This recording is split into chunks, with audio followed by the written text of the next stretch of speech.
Hello. Hello, Hi, people. people. Today we are doing the house in Fata Morgana, Yeah, and let me just pop up your little warnings. the little warnings. And the little warning that's like, this game is traumatizing!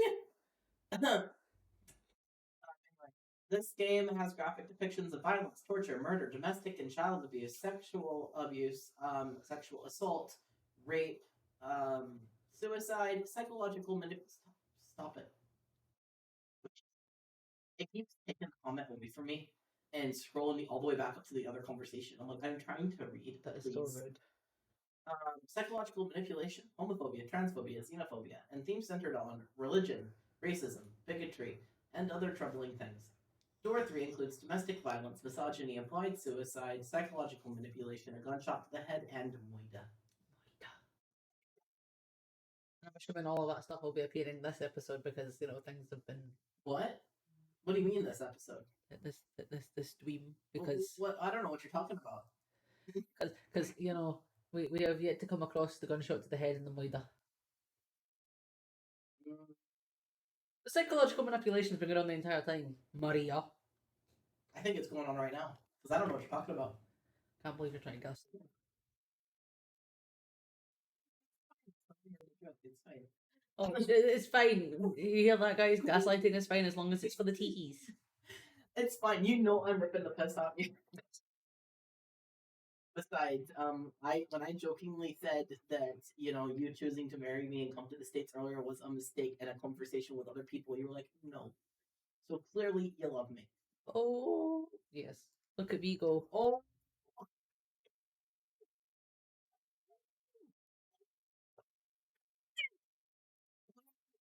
nothing. Oh my god, now I see it. Sorry, the chat is fucking lagging for me. Oh my god, it's Hello. In that case, Kayla, status report. Your brother was making friends today. I was being social. He was actually socializing in person. Mm-hmm. So I am making sure that he does the things and gets the social betterments. Yes. And anyway, Kayla, make sure you read the content warning because this shit's about to get fucked up fast. Yeah. A little bit. Oh, thank you. Oh my god, wait! I just realized Kayla's not seeing the updated Gizmo cam. The Gizmo Cam. The Gizmo cam. Gizmo Cam. He's looking at the camera right this second. Gizmo. Look at him.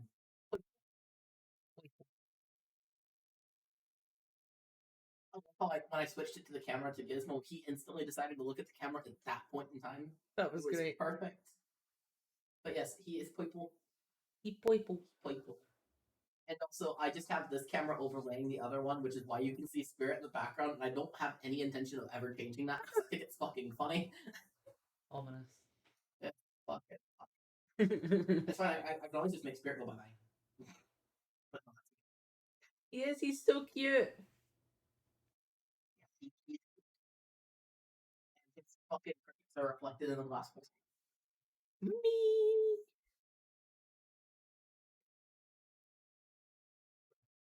Grab. I just realized his crickets were fucking reflecting in the glass. So like, Uh-oh. Anyway.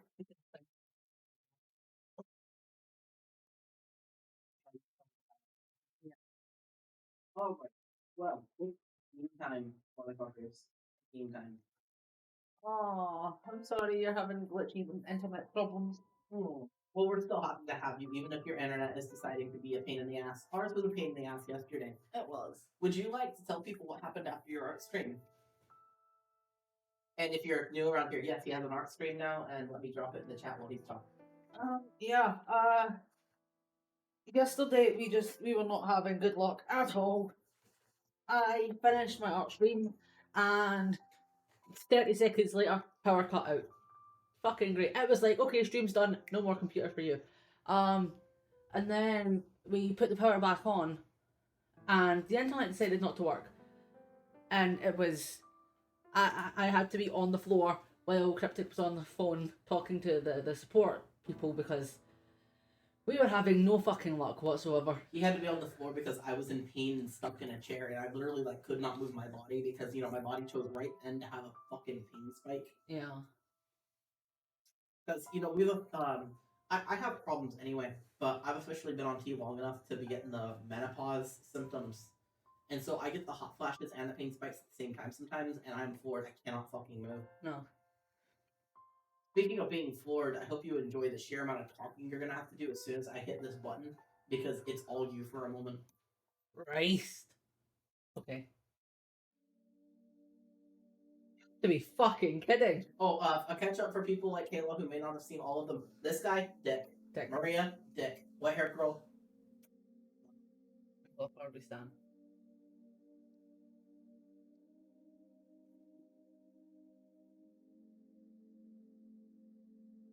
Oh, I see. I am sorry that the internet is causing you problems now. I'm glad that it got you a day off school, but I'm sorry it's still causing you problems. See, what the weather needs to do is be bad for long enough to get you a day off school and then just clear the fuck up. Only for Monday. But I've been sure she can't leave that room. She'll never see this man again. In time, she'll let go, and so will he. Listen to me, resigning myself to the hope that everything will fix itself. How did I end up like this? Such a pitiful man I've become. Me. Fucking arsehole. On the surface, Maria acted quite heartbroken at the sight of their suffering. But when she returned to her room, the walls echoed with her cackles. She derived a great deal of entertainment from their squirming. The more they writhed in anguish, the deeper her satisfaction grew. And both the white-haired girl and Jacopo continued to place their confidence in Maria, the one responsible for everything. No honk! I can hear the train coming. Yes, Cryptic has disappeared. He left the room. He is fucked off. No honk! The train has decided to show up right now. It usually shows up just before the streams, but it's like honk. Is that right? The train has quite a few opinions.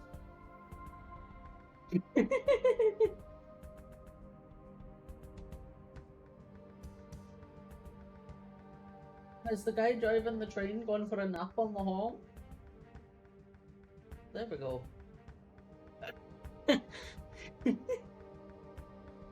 That was dramatic. The white-haired girl had never possessed a sense of distrust, and so she took everything Maria said as truth, continuing in her agony to write Jacopo letters. Letter after letter after letter. My beloved, are you still tied up with your work?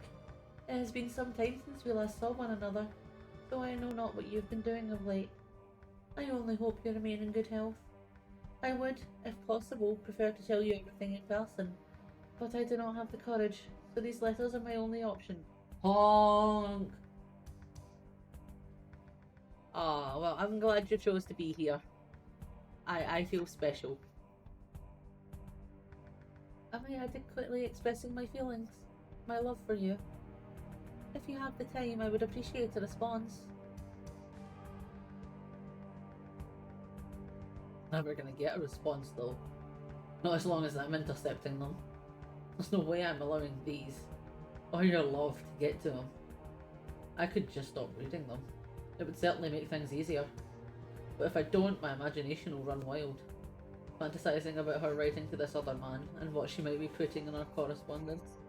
I overheard you say that you might just stop reading and make things easier for him, and I thought you meant just gonna stop narrating and just keep skipping along. No. I was like, Spirit? What is this? I give you independence, and for what? You give me independence and I immediately quit. I'd be better off knowing the truth than torturing myself with fantasy. It's the better option. Jacopo accepted every letter Maria delivered without fail. He would merely nod as he accepted it, his face contorted in discomfort, and then pore over the text when he was alone. I assume he didn't want her to see his heart sinking into darkness. Had he put his trust in his wife rather than Maria, he would have almost certainly been able to realise the letters were directed at him, despite the altered recipient name. Everything she wrote about concerned him after all. How could someone who had lived in as isolated a life as her have so many identical experiences with two distinct men? Why could he not find it in himself to trust her? Perhaps doubting her was simply easier.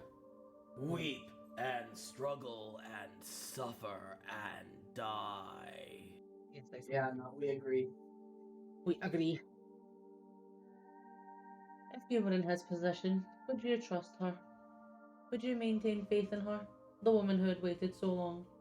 Would you believe the feelings she professed for you were genuine? She continued writing letters day after day, week after week, without hiatus. For the love of fuck, not. Wait, let me find my fucking phone. What do you need a timer? I need a timer. Timer right here. Try and read this from your screen because in order for me to talk in the ASMR voice, I need to have my face turned away from mine. She continued writing letters day after day, week after week, without hiatus. She had, by and large, run out of things to say, but that did not put an end to her letter writing. She simply repeated what she had written before. To be honest, it's not the pain of your existence, right? A little bit. A little bit. Nevertheless, they did not see one another in person. The white-haired girl, forbidden from leaving her shed, could only wait for her husband to pay her a visit. Yes, I love you too, not, but this is not the most convenient time. My beloved, there is a little bit of fog out today. Weather like this reminds me of my home country. I was born on an island perpetually covered in a thick fog. I'm not saying I would like to return, but thinking about it does make me feel rather homesick. Has that happened to you? That reminds me, aside from that one time, you have not told me much of your homeland. It would be nice if we could pay it a visit together sometime. Speaking of which, before I left, an exhibition of some sort was held there. I was unable to attend, but perhaps you had the chance when it was near you? I imagine you would have, with your interest in new technology. Next time we have a chance, I would enjoy hearing what they had on display. Can we talk about the fact that, like, this is very clearly written down? Yeah, very clearly. And he's just not He's mentioning specific things that they talked about together. He's the dumbass. Like, you know, that would be like when, you know, back when I was calling you squishy all the time. You know, squishy mortal and stuff, you know, because of you before death. When I was calling you that, it'd be like me writing to somebody and you being told by somebody else that I was writing to someone else and me constantly peppering that in there. Or being like, remember that time on the hill site? And just going off specific and be like, what? No, couldn't be him. Could not be me. Could not be us. Exhibition. It's so dramatic. What was? When you turn your head, you hear just swap. Yes, my hair is very, very glowy. What?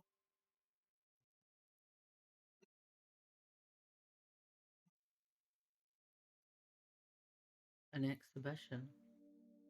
Oh, that's right, there was one.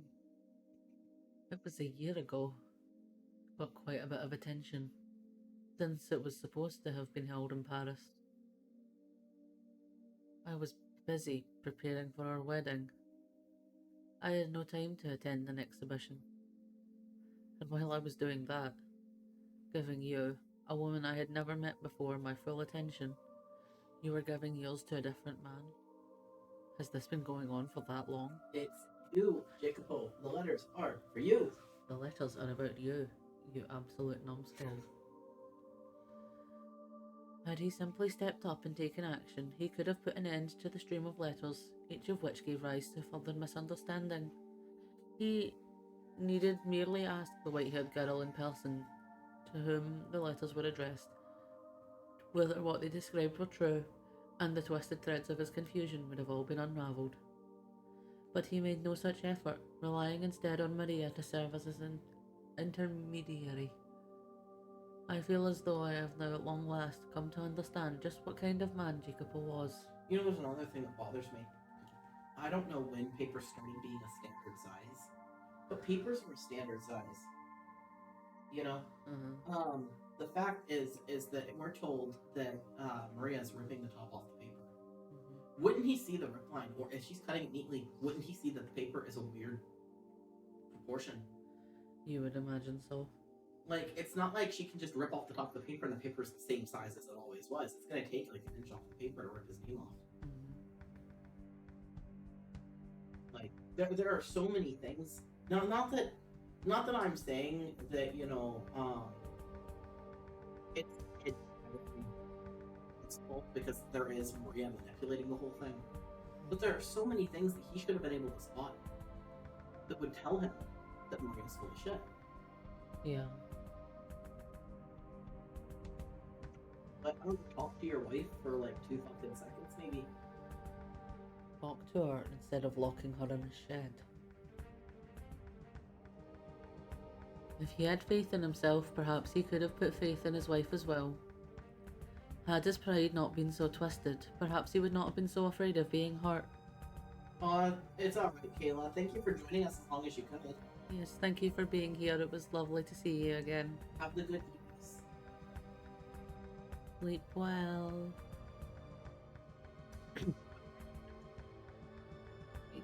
Bye-bye. Indeed, he was afraid. Afraid of being rejected by her. Afraid to face the reality where his beloved partner scorned him. Where the woman he loved laughed at him disdainfully. Where she and countless others mocked him. The thought of it paralysed him. The environment in which he had been raised played a significant part in his state of mind, I expect. Occasionally, the name on the letter would change. Maria was making the white-haired girl out to be having affairs with multiple other men. She could never do any such thing, of course. But Jacopo, thinking Maria to be his only ally, believed everything she said. If I could figure out who this man is, and where he resides, I could make him tell me every last detail about his relations with my wife. But what if that information went public as a result? If news of her infidelity spread, and what to reach the Cosca? Swoosh. The fate of the in your there's a limit to what we can accomplish in this tiny island. If we don't turn our attention outwards, we will wither away and die. Not just this family. This whole land will find itself famished and emaciated, defenseless against the invasion as we waste away. I won't stand by and watch my homeland crumble. Sure, our methods may be crude and not always worthy of praise, but they produce undeniable results. The unfortunate thing is, the previous Capofamilia was an incredibly reticent man. It took all that he had to merely preserve his small chunk of the world. But I'm not like that, and neither are you. The most I can do is lay the foundation to make it easier for you to work, which means everything rests on your shoulders. Both the future of the Berzati family and the future of this country. It all falls to you. Marriage is happening too quickly. It would be madness not to hurry given the circumstances. You should be well aware of that. We need the Berzati name climbing the social ladder in short order, or we're going to have everything ripped out from under us. If the woman isn't to your liking, you can find another one that is. She's only going to be your wife in name. But listen to me, son. You must not allow her to fool around. One of the most vital things we can have in our society, money, power, yes, those are important. But what matters most is respect.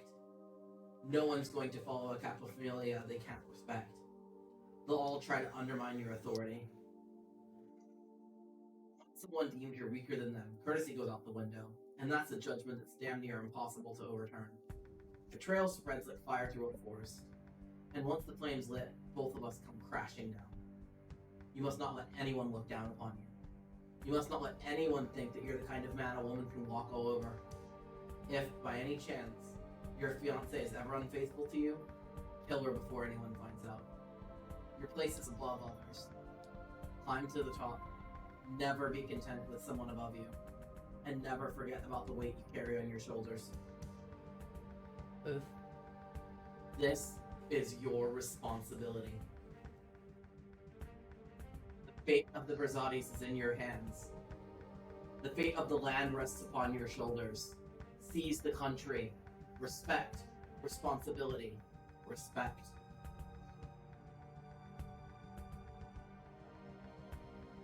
I must keep intercepting her letters. I must keep her locked up. I still have work to do. I cannot allow anyone to learn about how she's disgraced me. Kill her. That's how my old man says to handle it. It's the last resort. It's not. Not yet. Ah. God damn it. Happy time. Thank fuck. It's downright wrong for me to even be having these feelings for someone. Fuck.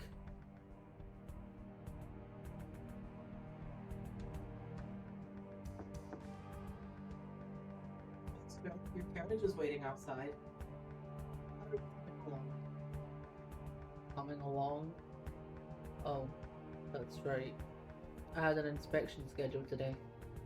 I'll be right out. Have him wait.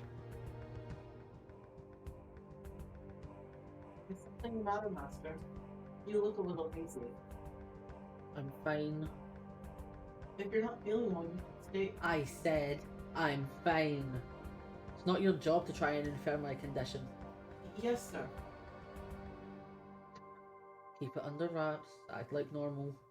You can at least do that much, damn you. Take care on your trip, Master. Okay? Yeah. That's getting comes behind us. You look. Heck. I don't know which one of them was doing what. I don't know, the only one I saw was Stock. Yeah, I only saw Sock, but I heard the sound of one cat smacking another cat. So who knows if Nagito came in, smacked her, and then bolted, or if he was in here and she smacked him and he bolted. No idea. No idea. They like to sit there and smack at each other and then be like offended when the other one does it. It's like you both do it.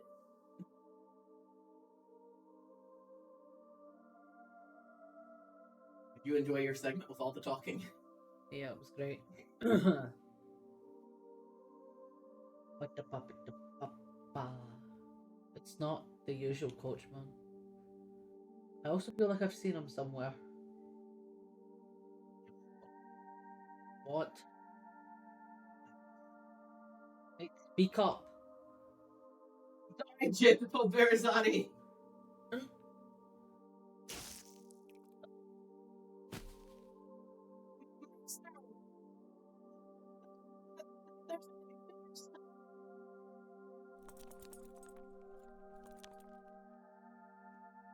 Someone, anyone! Silence. Don't make a scene. Call a doctor. Yes, sir. Now I remember where I've seen him before. That's right. I put his factory out of business. I needed it out of the picture to expand my own business. Capital, yeah. It's fine, we get to hear a small mini rant about capitalism tomorrow, don't we? Yes, we do. Not to give you guys any spoilers. I guess he held a grudge about that. I should have been more careful. Blood flows with a surprising abundance from a stab wound. And it's not stopping either. What a bitch. The world is going white. Come on now. You have to be kidding.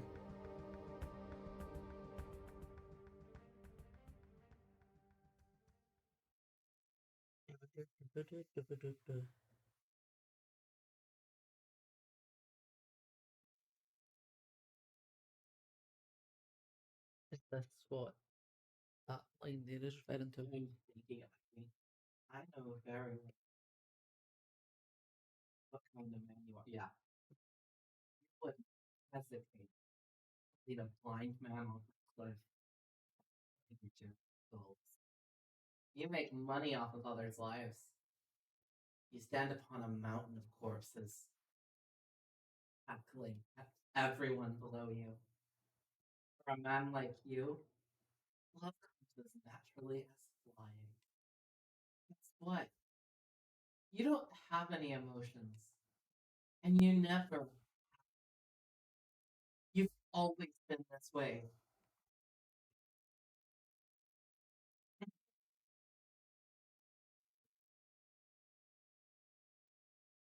Agito. Why are you guys trapping yourself in the room and then being upset?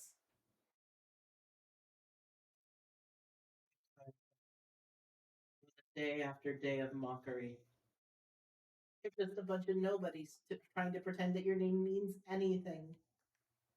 They would say, sneering and glaring. Oh, fuck, maybe this is you.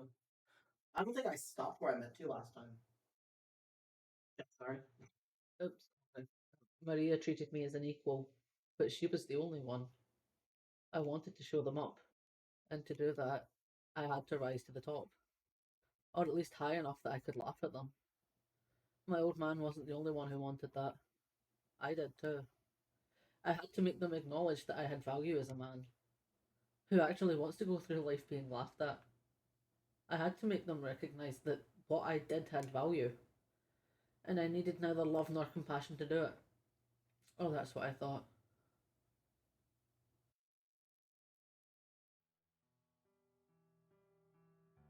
I wish it would tell us if things are changing or not. In the beginning, I only ever intended to use that woman. I simply needed her to build a name for myself. When she served her purpose, I could simply cast her aside. That's what I thought. Or rather, It really did seem like the first part of that was Maria and it switched to him without giving us an indication. yeah. That is one thing that the newer version of the game does better, is that it's pink or blue depending on the sex of the character speaking. Or Yeah. it actually might be based on gender identity, not sex, because that does make a difference in this game. It might be gender identity, but it changes. Yeah. I do wish that this version did that as well, but I really wanted to play the original. Yeah. That's what I endeavoured to make myself think. But deep down, I felt bad for her. I pitied this woman who was being made to marry a man she'd never even met before. I'm sure what she really wanted was to have a regular marriage with someone she loved. But because her family wanted to cling to their name, she wasn't afforded that opportunity. I wanted to do something for her. It didn't have to be anything grand. I genuinely wanted that. The day of her wedding was when I first saw her. Her face, partially obscured behind the veil, was gorgeous. And crucially, she was smiling at me. I had expected to only find gloom and despondency in her eyes, but instead she smiled. The moment I saw that smile, I wanted it to be a permanent part of my life. I truly did want to ensure she always had a smile on her face. You're doing a pretty shit job of it, man. Is this my room? I'm alive? Oh, I feel nauseous. What time is it? World's a blur. It's hot. It's you after taking the weekly tea. Mm-hmm. Into the ground wall. You mustn't get up. The doctor said bacteria entered your body through the wound. Because of that, you have a very high fever. What are you doing here? I was told you had been badly wounded, but thankfully it was not fatal. How did you make it out of... Pardon? Oh, I see. Maria opened it. Would you like some medicine to reduce the fever? It should help you feel better. Yes. No. Hmm? Stay by my side for a little longer. Is there anything I can do for you? You can ask me anything. My hand. Your hand? Could you hold my hand?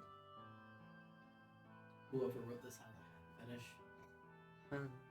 Every like 3 seconds. It's hand. Hand. Hand. To be fair, hands are.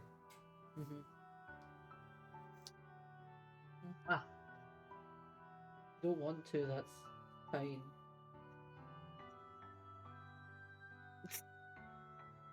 Like this? Your hand is quite cold. It probably feels that way because of your fever.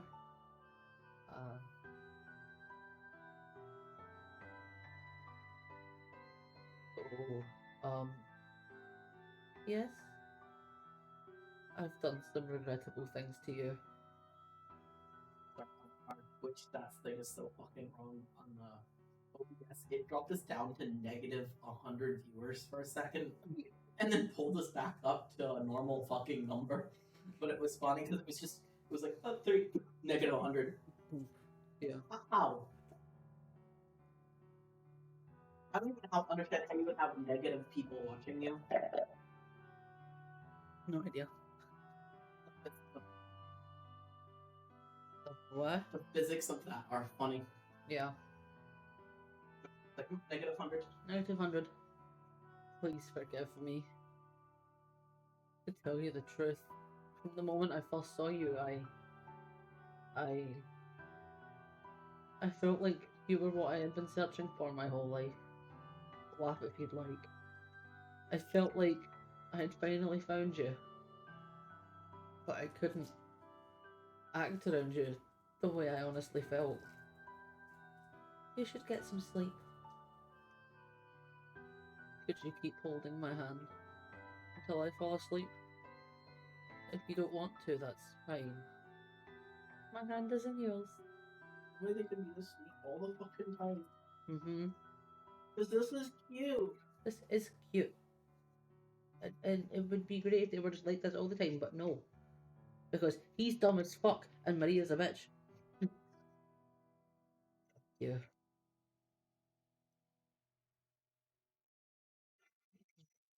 You appear to be quite delirious, Master.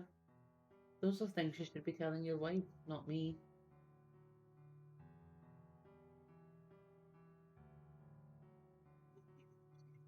You hallucinate. It's all a dream. Of course it was. It wouldn't be that easy. And she would never come to my room. She literally can't do. She can't! She's involved with other men. Right, that's Maria finishing her Capri Sun. Very aggressive Capri Sun sucking. Okay, for real though, I've been having Capri Suns lately, and I'm a very happy man. Capri Sun. Jacob, may I come in? I have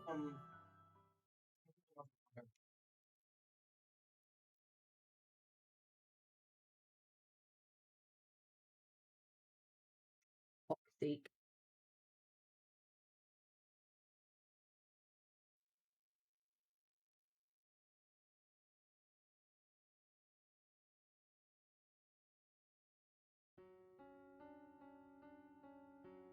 I'm assuming this is made again. The white-haired girl's persistent letters did not improve anything, but simply stoked the flames of misunderstanding. Could you believe Maria to use the word persistent? That's a bit of a big word for her. Mm-hmm. This continued for several months.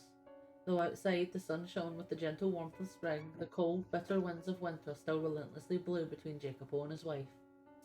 Not allowed to leave her shed and never receiving a reply to her letters, the white-haired girl's only source of information was Maria. Week after week, her circumstances remained the same, but something else was beginning to show signs of change. Her mental state. We should just adopt her, adopt the white-haired girl, and anyone who's mean to her, we have to bath them with a newspaper. Bap bap. Bap, bap, bap, bap, Bap bap bap. That's pointless. You're only wasting your time at this point. So throw your letter into the fireplace. He's not going to read anything you write, no matter how much of your soul you pour into it. He cares more about money and work than love. The kind of man he is. Just give up and file for divorce already. No, I won't get through to him. Is that right? No, and then Maggie like, huh? Through to him. Everything will go back to normal. I have faith. All my letters may go up in flames, but my faith will not be lost with them. As long as I keep writing, eventually, I will get through to him. So I cannot stop. I can't. Do you have any idea what he says about you, madam? Jacopo doesn't trust you in the slightest. Whose fault is that, Maria? Maria. He goes around calling you a witch. Man-eating devil woman.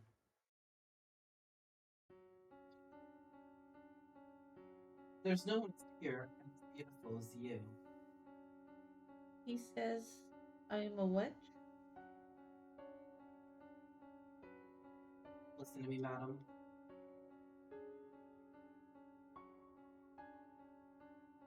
He never for a second actually loved you. Bullshit, Maria. Bullshit. We all saw the flashbacks, Maria. He just wanted the influence attached to your name. Wanted to mingle with the upper class. He used you.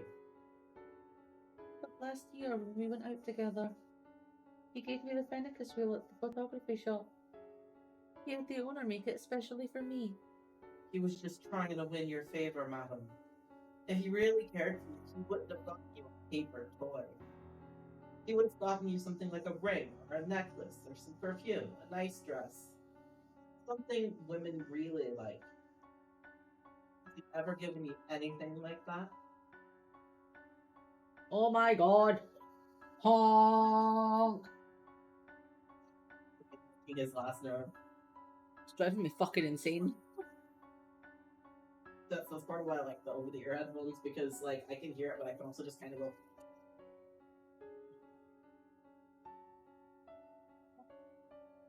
He doesn't have any feeling for it. Honk! Maria!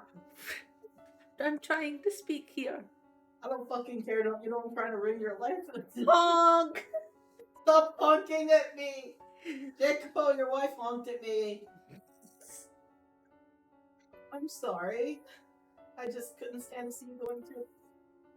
Honk! What do you mean by honk, Maria? Stand to see you going through this, but I don't know when to shut my fat trap. I went too far. The last thing I honking continuously without stop for like 5 minutes.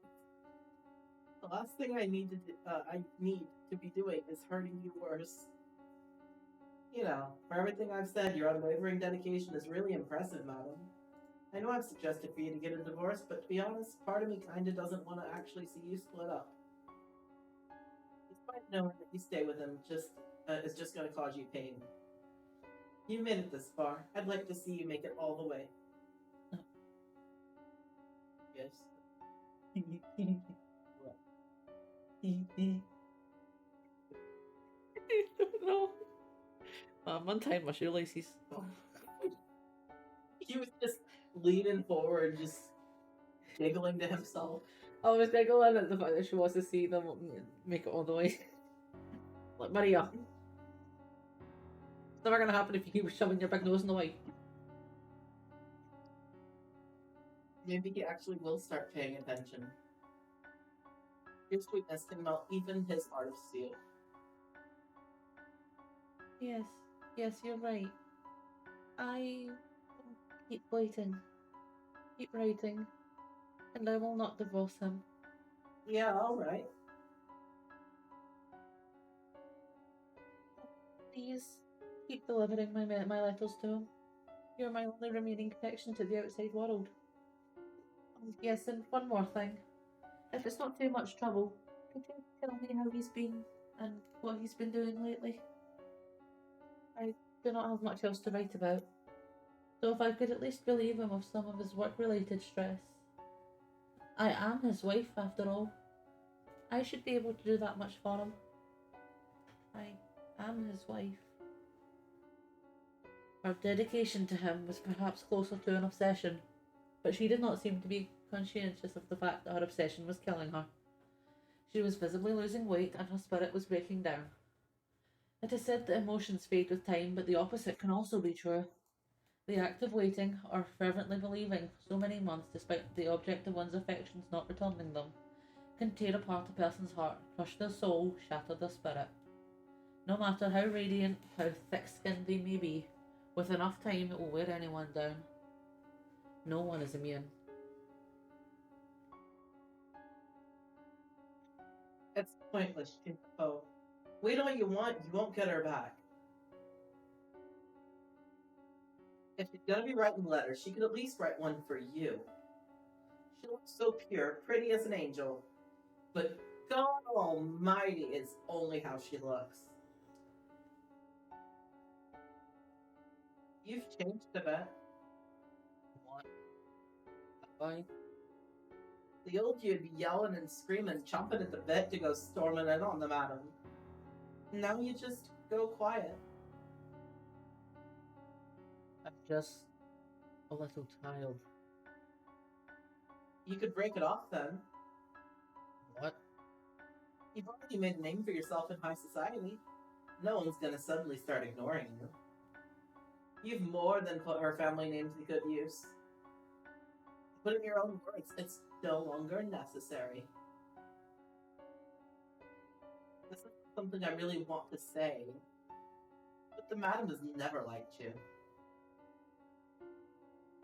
She was married off to a total stranger and forced to leave her homeland behind. I'm sure she felt very alone. And so she sought the companionship of other men. Anyone who wasn't you probably seemed quite attractive to her. Wow. So without getting violent and threatening to kill her or anything, just end it already, quietly and without a fuss. It'll be easier for you that way.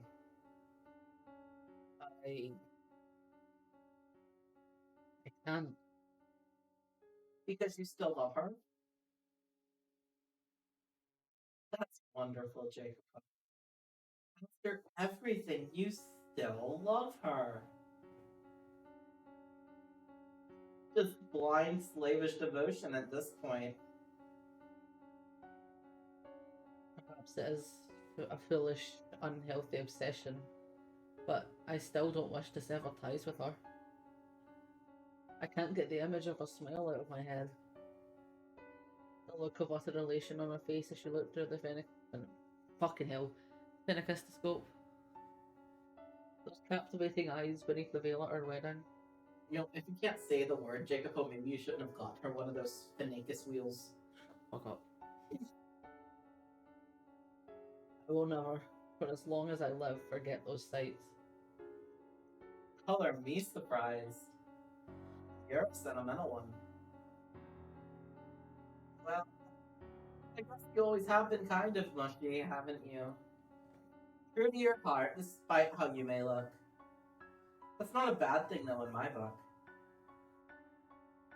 There's nothing but pain in it for you now, but all you can do is wait until she stops writing. But don't worry, if you need to let off some steam, I'm all ears. I'll be here for you until she breaks it off with those other men. Just talk to your fucking wife.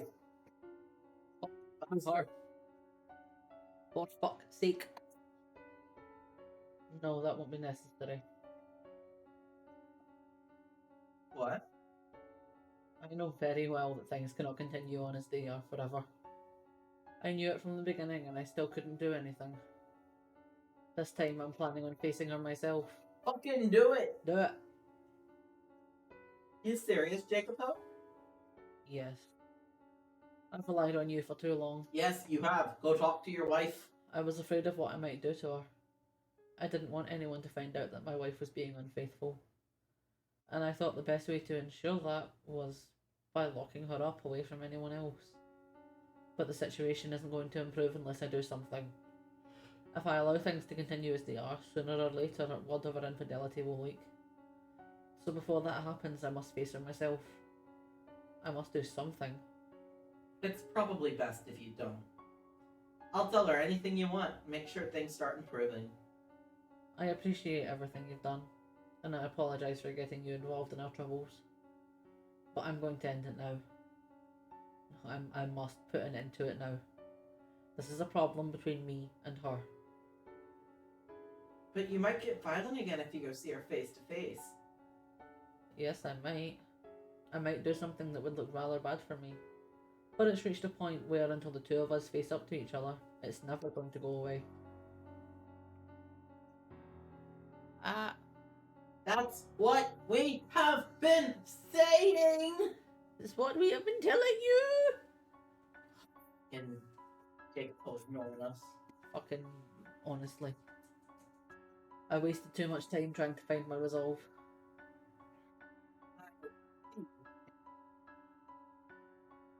You need a way to break the ice then. Break the ice. Right.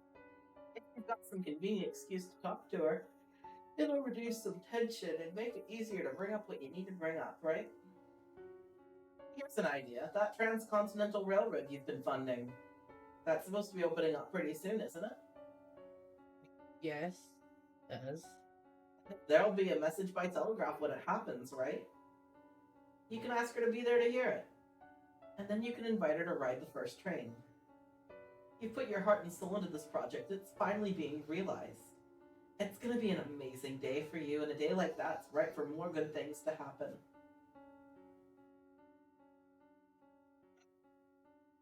It's going to be the accomplishment of a lifetime. Don't let's go down in the dumps. You're sending trains across this massive continent, carrying on them the people of this country's dreams. Who says you can't stick a dream of your own on it too? Right. Yes, you have a point. A railroad that spans from coast to coast. She's a sickly girl, which makes long trips difficult, but this new rail system should make them much less straining. It would allow me to show her the world. Yeah, that's perfect. I'm getting excited myself. It'll go great, I'm sure of it. Yeah.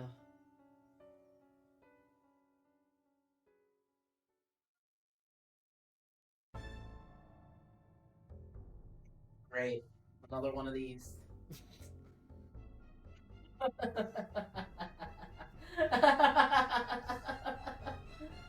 Oh god, my fucking sides.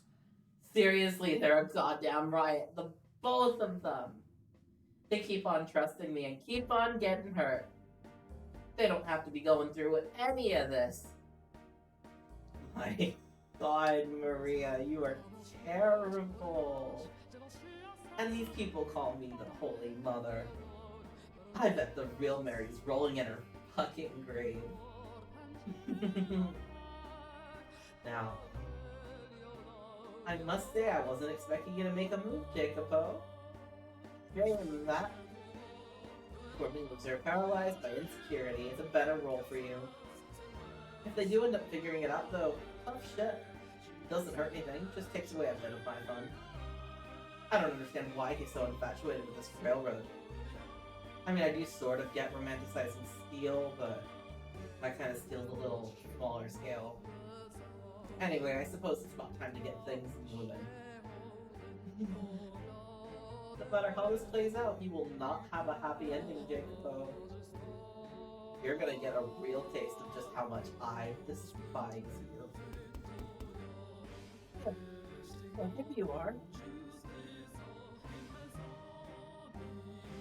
What is it? I'm on break right now. You were deciding to clean the cellar today, weren't you? Well, head maid said it hasn't been done yet. What? I did. I cleaned it. Just a casual once over, but hey. We'll do it again and do it right this time. Because if you don't, it's gonna fall on me. Not supposed to make me give a damn. Clean it. You take care of it. You get enough special treatment as it is. Yeah, right. I heard you the first fucking time. I'll take care of it. You forget it. Why should I have to be the one to tell her? What? As if the jam cellar's clean. It's not like anyone's bringing guests down there. Yeesh. I guess I should take care of it. Better than the tongue lashing by the head maid. But why do I have to be a maid anyway?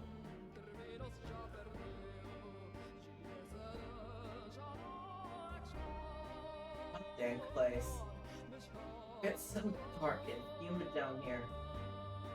Makes me feel gross. Gizmo wouldn't like this place at all. Gizmo would not like this place at all.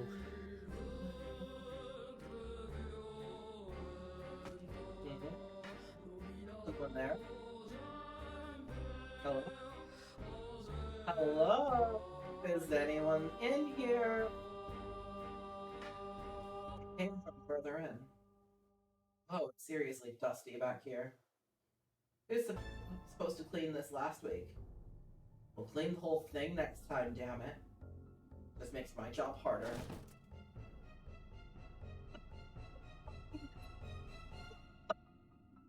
Yeah, webs. Oh god. Dear god. I do not want to clean this. Fake! Stop this shit properly. Now I've got to fix the whole damn mess. For the love of... That's something carved into the floor. Never noticed this before. I got bored one day. We have here. Mostly a bunch of them. Not written in English, but in my native tongue. But it's not modern, it's really archaic. How on earth would an old form of my country's language be carved into the floor of a mansion built here in the New World? Most of it's illegible, but I can make out one section. Our lives shall be forfeit to the witch's curse. Nevertheless, we must lay bare with those sin upon their souls, for the redemption of whom are pure. Did he not mean to dispel your curse? We implore of you, O witch, mark it with only their bloodlines. Longing for sinners, through those who have dwelt within this house. But not I. What the fuck? A witch? That's crazy. That's crazy. Why does the handwriting look like mine? It's just coincidentally similar. No one's handwriting is perfectly unique after all. It's sweaty. It's not that hot down here. Like I said, Gizmo would hate it. It's cold, it is humid, and it is dark. Nope, forget it. Didn't see a thing. Not a chance it's real. Just a tasteless prank. This is silly. There's something in this box. Is that a painting? Is it? He's been there. Fair skin. Is this the model? Why is the face all torn up? And her clothes look really old-fashioned. The painting seems worn and faded too. Something about it just feels off. I'm not sure how to describe it. It's very creepy. It's that way. The writing on the floor in this painting. What's with this house? It's just a painting. Nothing to get weirded out over. I bet I know what happened. Jacob will probably slash it up in a fit of jealousy. He is a simple man. Seeing this probably wouldn't put him in the best mood.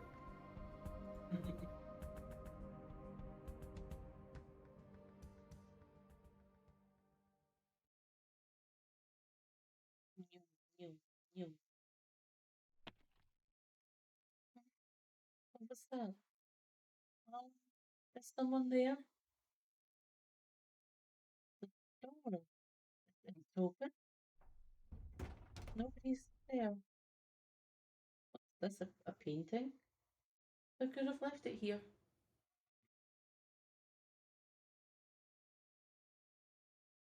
Is that Me? Why? But my face, it's been cut. No.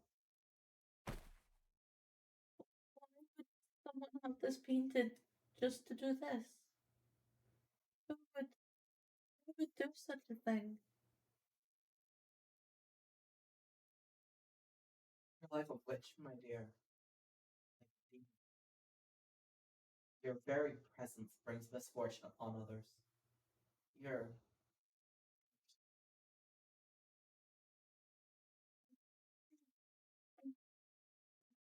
No, I'm not. I'm not. Was it you, Jacob? Did you have this painted so you could destroy it? Do you really despise me to that extent? Why? Do you, what did I ever do to make you hate me so? Why? Why?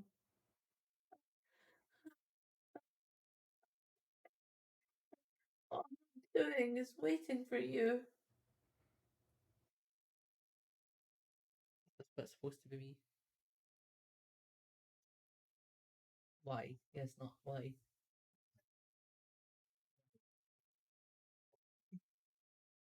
You worthless trap. Are those ears only for Yeah. show? This house has no need of a garden.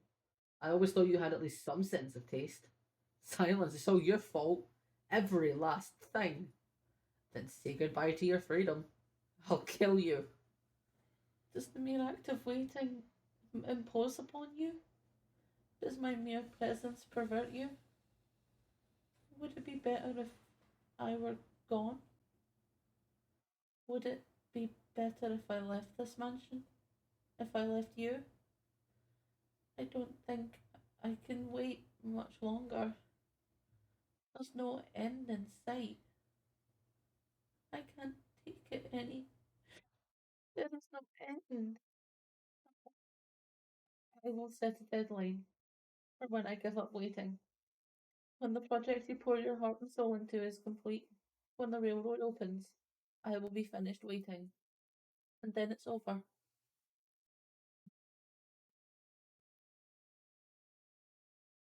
Oof.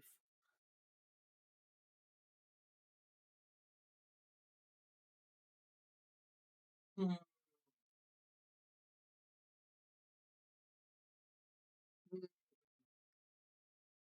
The Pacific Railroad's last big ceremony was drawing nearer by the day. That day was, coincidentally, the deadline the two of them had set for themselves. Jacopo to confront his wife and the white-haired girl to wait for him. And as that day approached, she continued to write letters. She wrote the letters purely by force of habit, despite having been worn visibly thin. I expect that she could not stop, that the act of writing was all that had kept her from going mad. By focusing her attention on another person through her letters, she was able to maintain her grip on herself.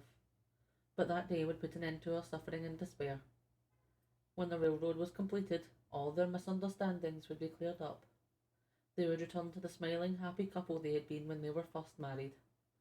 The harsh winter would finally come to a close, melting away into the past and allowing them to step into the future. With constant pride in my heart, I impatiently awaited the railroad's opening ceremony. I do not, after all, wish for anyone to fall into any kind of misfortune. And that goes for you as well, Master. Now, Master, the door is soon to be shut upon this era. Are you prepared to see what happens next? I see. Very well. Then allow us to make our way to that final day. See with your own eyes, Master, how this tale concludes. And please, do not let go of my hand. There's the hand talk again. The hands. Hands! Hands! The night before the opening ceremony, the master of the house headed for his wife's shed. There was a tension on his face, but a surety in his step. He had found the resolve to speak with her. Having locked her away for so long in the shed like a common prisoner, Jacopo was hardly optimistic about what she might say to him. He had undeniably mistreated her, said heartless and cruel things to her, and even gotten physically violent with her. His actions were inexcusable, even if they were in response to her infidelity. Of course, the very infidelity which had driven him to such behaviour had not, in fact, taken place, but he was unaware of that. But could have been aware of that if he'd talked to her once, or if he'd paid attention to all the fucking inconsistencies, but no. No.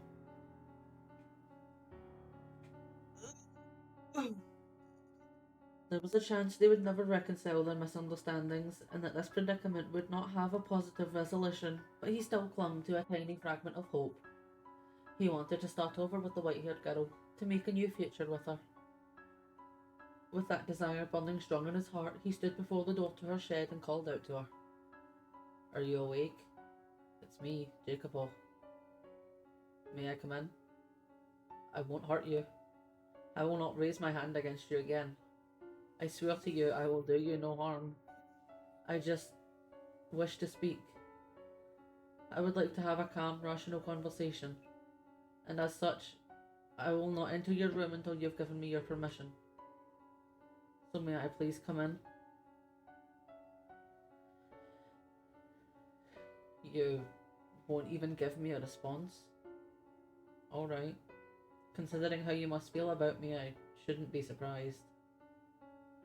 Fine then, you don't have to let me in." Kick his ass. Kick his ass. But please at least hear me out. Do you remember the day shortly after we first met? When we went on our honeymoon? If you can even call the little walk we took a honeymoon. I was unable to do anything nice for you then either. I had no experience, no idea how to interact with an upper class woman like you. I didn't know what I should do for you. And yes, I know that makes me sound juvenile. I have a tendency to say things I don't mean the more perturbed I get. I'm sure I said things to hurt you numerous times that day. However, at the photography shop when you saw the phenakistoscope, you smiled for me. The fact that you can say it brings me nothing but misery. Failure. It's okay. I was genuinely pleased in that moment.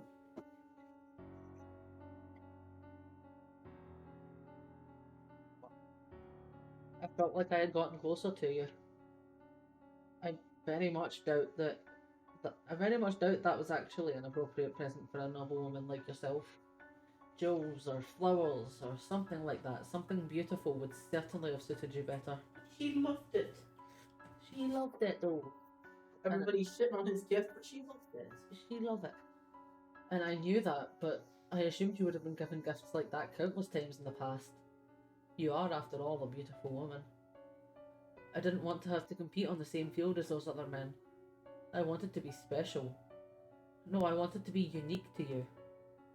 No one had ever shown you anything of the sort before, had they? Frankly, I wasn't sure if a woman of your status would take any interest in a phenakistoscope at all. I imagine you've thrown it out by now, but I choose to believe you sincerely liked it on that day. So this is actually like way unrelated to what's going on. But I made the same mistaken judgment when I was first getting stuff for Spirit when we were first together. I was like, oh, I'm sure people have gotten Spirit, like chocolates and flowers and all kinds of stuff like that, little bracelets and things like that. So I'm gonna get unique stuffs. Mm-hmm. I'm gonna get like the most unique gifts, or I'm gonna send food. And then I finally, like maybe a month ago, got him a little flower bouquet for the first time, and he was like, "Oh my god, no one's gotten me flowers before." I was like, "What? What? Like someone handsome like you has never received the flowers?" He's like, "No." And he was like, "And I got the fancy chocolates, but only when Mom would get them for Christmas and share." Yeah. Oh my god, really? Yeah. And so I was sitting here like, trying to be all unique and stuff because I didn't want to be, hashtag just like other guys. I'm not like other guys.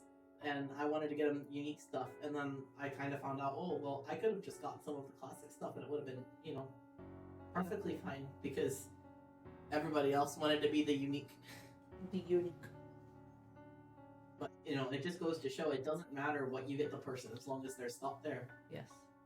Because, if I had just gotten him some random flowers or whatever, I'm sure that he would have been like, oh, thanks, I guess. But you know, the fact that I went and I got them to surprise him, and he was like, "Oh my god, this is a big deal," Big deal, big surprise. you know. Or the other stuff that I've gotten him has been things that he wanted but would not have been able to get in a lot of cases. You know, like he'd be like, "I am broke, but there is like limited edition skin, and I need it for my Steve Harrington for my Dead by Daylights." You know, Yeah. and he just appreciated the fuck out of anything as long as there was some monochrome of thought that went into it. So it's like, I'm sure that you could have gotten her a fancy dress. You could have gotten her the say the word. I can't say the word. The phenocystoscope. Yes, that. He could have gotten her that. Could have gotten her a dress. I'm sure it didn't matter to her as long as there was some thought put into it. You know, like for instance, if she'd mentioned liking the color red or something, and he'd gone out and got her a really nice red dress. Because, oh, I remember that, you know, I don't know much about you, but I remember that you like red. You know? Or, I got this because, you know, I like the wheel that he got her. You're like, I got this because I figured somebody of your standing probably wouldn't have experienced getting common gifts like this. Yeah. And so I wanted to do something special. I was like, but the person's going to appreciate it because there's thought. And if a person doesn't appreciate a gift that's got thought into it, unless it's something that you know for a fact, like they've told you repeatedly that they dislike, like, don't fuck them. But you put thought into a gift and somebody doesn't appreciate it, that's not one. But yeah, I just thought it was funny that I had this exact train of thought when I was seeing you for the first time, you know, like I was just starting to date you, and I'm like, I'm gonna get you stuff that random people don't normally get their romantic partner, so that, you know, it's all spiffy and it's quirky and it's not the standard. Yes. And then I turn around and start getting the standard stuff starting like November-ish, and he's like, oh my god. Oh my god. He's like, I would have been happy with this, I would have been happy with the pizzas, I would have been happy with the daylight monies, like, whatever. Like, just the fact that there is thought, I'm happy. Yes. But his flowers have actually just died, like 3 days ago. Yeah. They lasted a really long time. They did, yeah.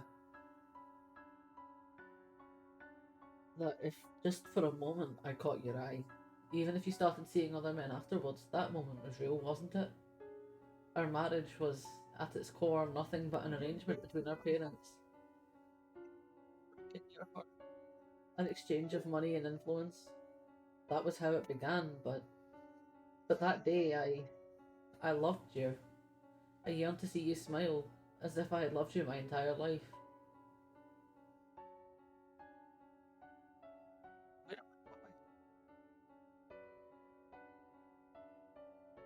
It's not me. Wow. You forget to mute your computer.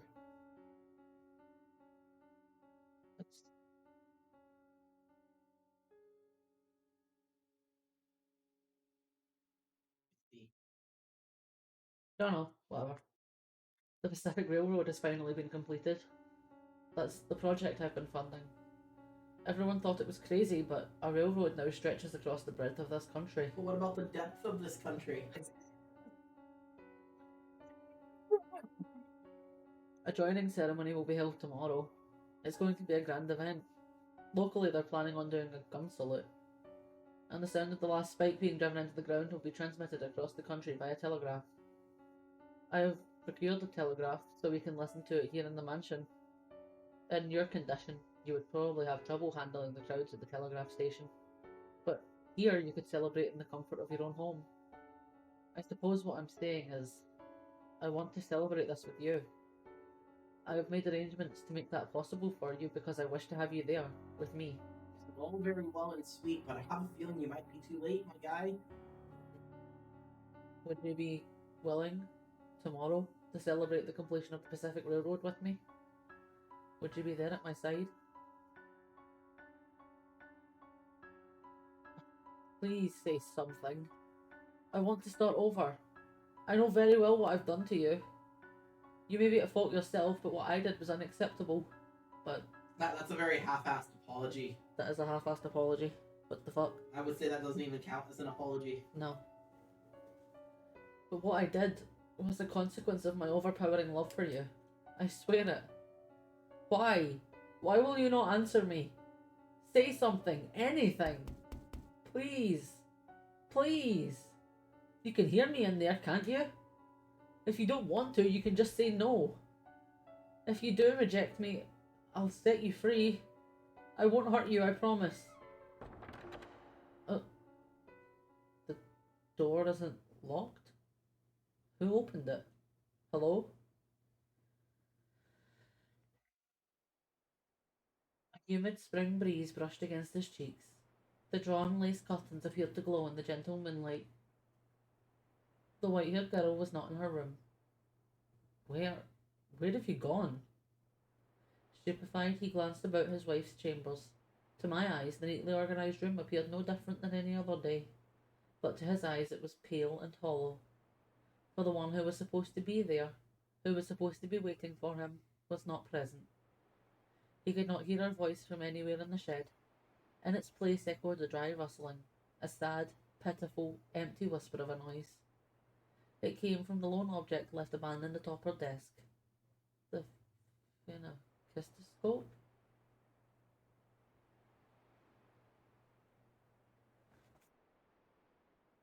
It was the one present Jacobo had ever given the white-haired girl, a toy made of paper.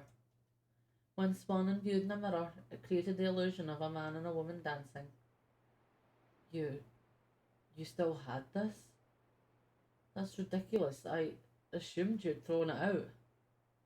The white-haired girl had evidently made considerable use of the phenakistoscope. The paper was visibly worn and tattered, warped in places, and had even begun to yellow. It spun slowly in the wind, rustling and rustling and rustling, spinning in an endless reminder of the day that year before, though there was no longer anyone around to look through it. Why? But you were with other men. Why would you keep something I gave you? Because she wasn't with anyone but you, Jacobo. You dumb fuck! I was resisting the urge. Thank you. It's so warm. Why? A letter? Beneath the ever-rotating phenakistoscope lay a single sheet of paper. As if drawn to it, he scanned the contents of the parchment. It was a letter addressed to Caro mio Jacopo. The salutation, written in his native language, translated as follows. My beloved Jacopo, did the fruits of your dream turn out as you had hoped? I am sure it was wonderful and impressively fast. A train that can travel across a continent as large as this is like something out of a story. I wish I could have been there to see it. I'm sure it would have been quite pleasant, like the day you gave me the Fennicus wheel. Am I being presumptuous? I'm sorry. I thought I would keep waiting for you forever, no matter how much you hated or ignored me. But I made up my mind, so I'm sorry. I decided I would wait for you until the railroad was completed. I foolishly thought that you might invite me to the opening ceremony, but it seems I'm not good enough for you. I'm going to take my leave of your house, so you needn't concern yourself with me any longer. However, I do have one request. Please do not forget about all the letters I wrote. Think back on them from time to time. Do not burn them all, for they contain my thoughts, my feelings, my words, a record of my love for you. Remember when you can that I was always watching you. I'm sorry I'm having trouble writing. My ears are ringing. There's a voice whispering to me, calling me a witch.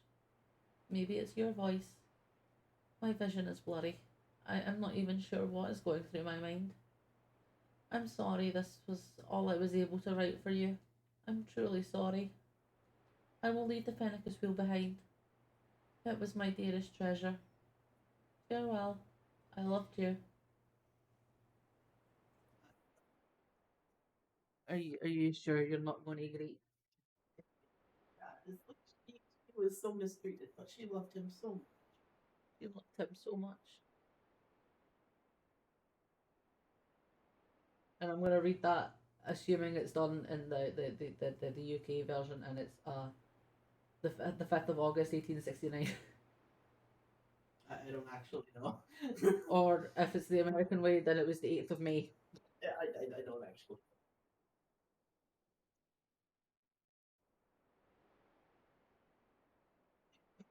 Oh, Maria! Maria! What the hell is this? He was visibly rattled, and unsurprisingly so. The mention of the Transcontinental Railroad's opening ceremony, the letter she had written, her dearest treasure, her profession of love for him, and above all, the mangled text that appeared to be written by someone not entirely in their right mind. Everything about it served to amplify his befuddlement. It's a funny word. Befuddlement. Befuddlement. You waited for me? How can that be? The joining ceremony is tomorrow. It hasn't happened yet. Think about it, Jacopo. Why? Who lied to you about the letters, Jacopo? Who did it, Jacopo? Who could have given her the wrong day, Jacopo? Why? Why did you have to leave then? I'm here. I came for you, just as I planned. The ceremony's on the 10th. A second later, Jacopo gasped. The date written on the letter was the day prior, May 8th. Okay, so it was written American. See, I wasn't sure because they're both European, so I was like, don't know. Could be either way. Yeah. Originally, the ceremony was planned to be held on May 8th, 1869. However, due to the bad weather and the labour dispute, it had been postponed for 2 days. This can't be. I made sure you were informed. How did you make sure? I had Maria. How did you make sure? Maria. Imagine us having an affair. Maria. No, you couldn't. Scattered fragments of memory began coming together in his mind. Maria was the only one who had informed him of his wife's supposed unfaithfulness, and though the letters had not been addressed to him, thinking back on it, they had all been about him. What did I fucking say? He could have just taken 2 goddamn minutes to be smart. But no! He was like, who do I believe? Maria or my wife? Maria. In one letter, she had mentioned treasuring a gift. And actually, there's another reason he couldn't have believed Maria. They just haven't told you yet, but it's a reason he's fully aware of. Jacopo had assumed it had meant a gift from another man, but in fact she had been referring to the phenocrystoscope sitting atop her desk, still spinning in the wind. At long last, he finally made that connection. And at the same time, he realised that the only person who could have altered the letters was someone they both trusted. Maria. But she never even once betrayed me. She wasn't unfaithful at all. If anything, she was too faithful. Yes. She waited unwaveringly for me. And I refused to believe her. I caused her pain again and again. But his realizations came far too late. The white-haired girl's spirit had broken, and she was no longer at the mansion. Had he caught on to Maria's machinations sooner, things would not have turned out as they had. But he was much too late. Maria, why? Why would you do this? Clenching the letter from his wife, Jacopo stormed out of the shed in search of Maria.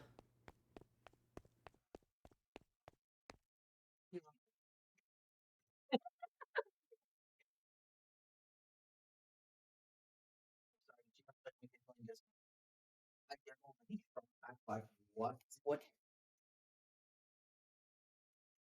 She was not in the room assigned to her. Where are you? Where have you gone? Maria! Several maids were roused from their slumber by the racket, but no one had the courage to speak up as the master of the house frantically charged through the halls. Eventually he arrived at his own chamber. He was certain he had closed the door before leaving, but now a sliver of light shone through a gap between it and the frame. I have something that I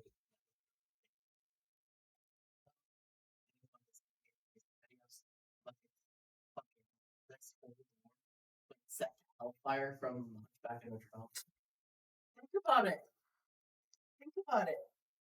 It's a man recanting his crimes against a woman that he felt he loved too much but treated terribly, and he is praying to the Holy Mary about all of his crime. I see. Yes.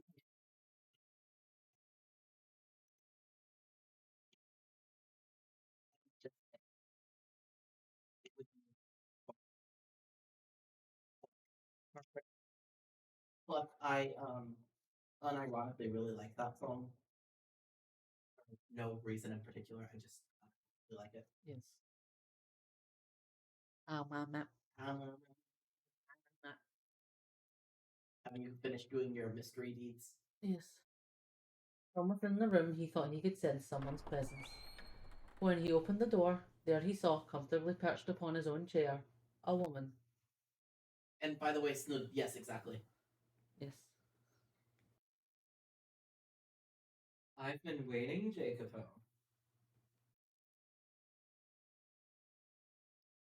Oh, that bitch. Yeah, bitch.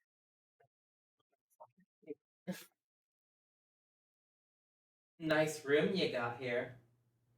Though I guess it's only natural, you being the man of the house and all. All these fancy furnishings. You do know that this stuff's too good for you, right? And then me, I get that barren little maid's room. Drives me up the wall. So hey, Jacopo. Clear the air with your little lady yet? Maria. I love that look on your face. I'm guessing that you didn't make things better then. You know, good and well, that she's not even here anymore. Well, yeah, but I still wanted to hear you say it, you know? I wanted to hear it from your own mouth that you couldn't keep a leash on your woman, so you locked her up, drove her mad, broke her down, and then she ran away from you.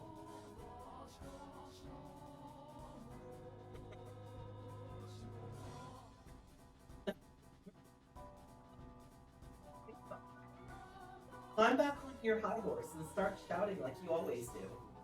Why, Maria? Why would you do this? Why? Why do you think? Because I fucking despise you. I'd been trying to figure out how I wanted to end things, but they all just fell apart on their own. The fates are smiling down upon me, I guess. Nonsense. She was waiting for me until the day of the joining ceremony, and I was going to see her on that day. You knew the ceremony had been postponed. And that's what you get for putting it all in my hands. For thinking I'm the only one on your side. What, did you think I'd just tell her like a good little maid? Not a chance in hell. I mean, talk about some fantastic news. You both picked the same day, but you've got the dates different. Absolutely perfect. Maria, is that how you've always felt? How long have you held this grudge against me? How long? How long? Fuck, how goddamn dense can you be? Must be nice living in your little fantasy world, Jacopo. And this is the next Capo Familia? Oh my god, my side. So you've always hated me? At the very least, I've fucking loathed you since the minute we had our reunion. At first I did try to convince myself that you had your reasons. Didn't make it any less unfair though. You had all your money and all your power and everything else that you stole from me. And then you go and you get hitched to this pretty fucking little lady. Oh, don't try to act like you're the victim here. This is all on you. Do you have any idea how I felt? Fallen from grace, made your goddamn maid, having to suck up to you? Do you have any idea how infuriating that was? Or did you think I didn't know anything? Did you think I didn't suspect anything? If you did, then you've got your head way too far up your ass. So you were motivated by your grudge against my family? The Berzatis? Precisely. That's exactly it. Your father wanted so badly to be the Capo Familia, and he wanted so badly to be in power, that he murdered my dad and my grandpa.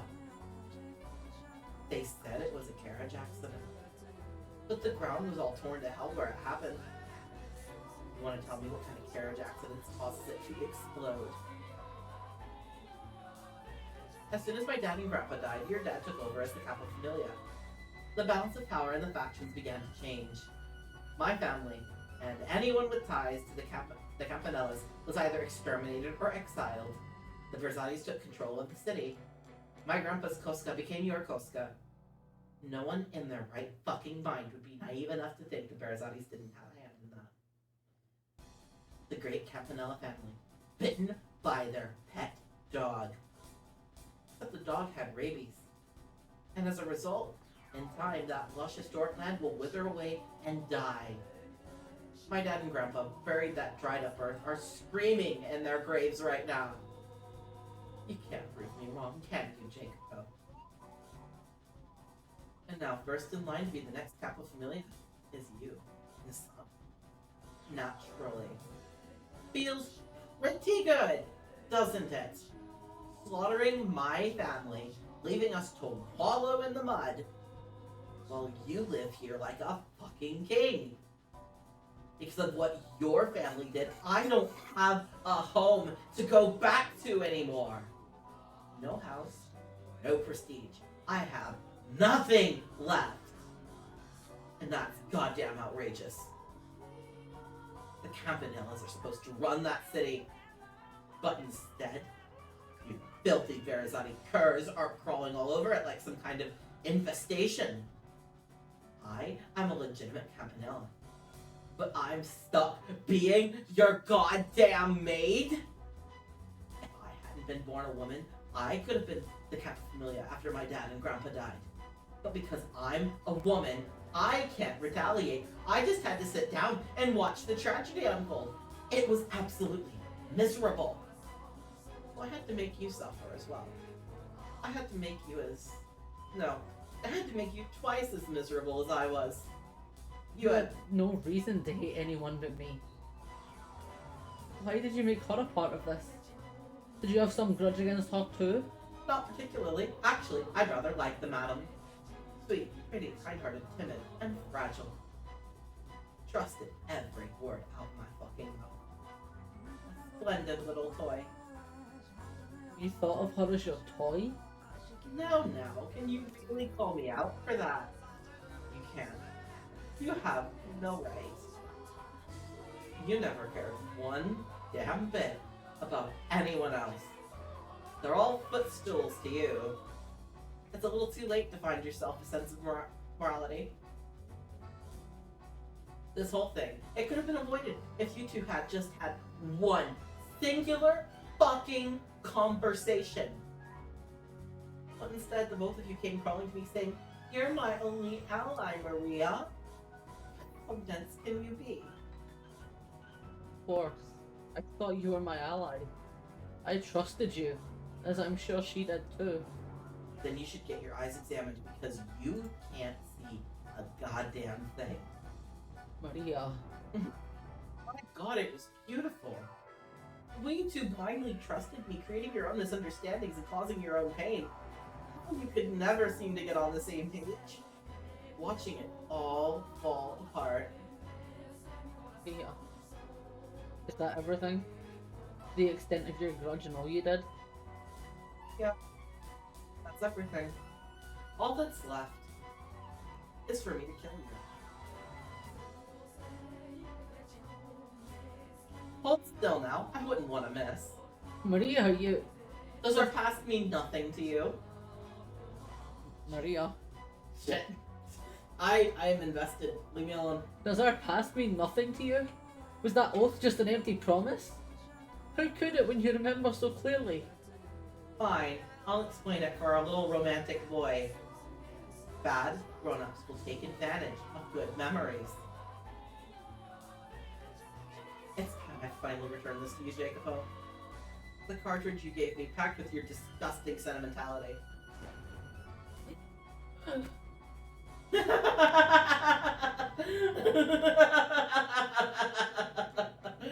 Killing you ain't the end, though. All you Berzati curs. I'll send every last one of you straight to hell. My revenge is just begun.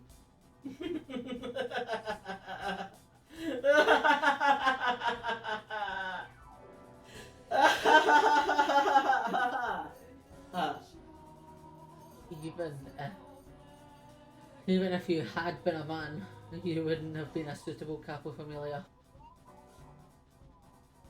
You should have aimed between my eyes, Maria. Jacopo!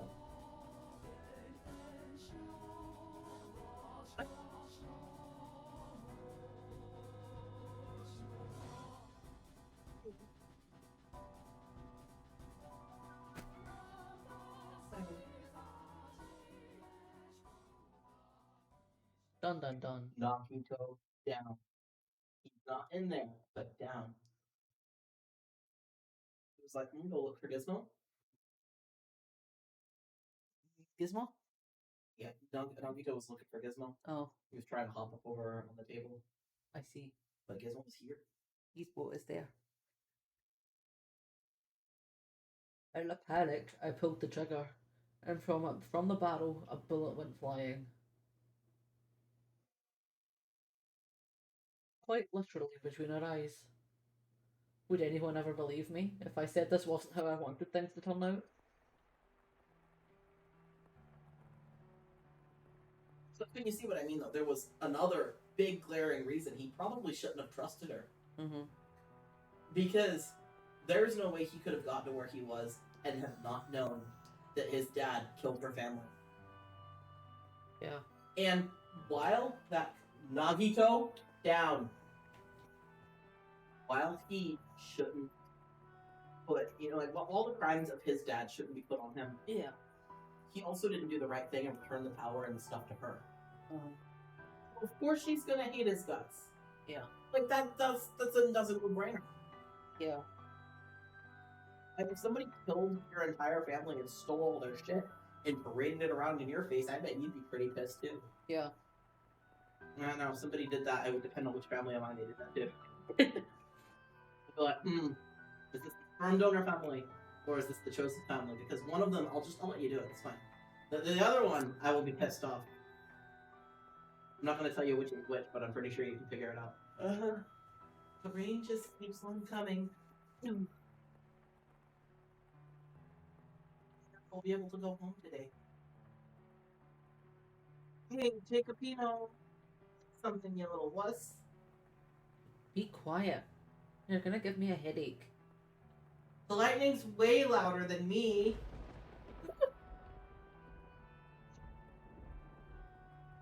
You jumped, Jacobino. You're such a baby. You jump too, and stop calling me that. Don't be scared. Don't cry. I am not crying. Your eyes are damp too.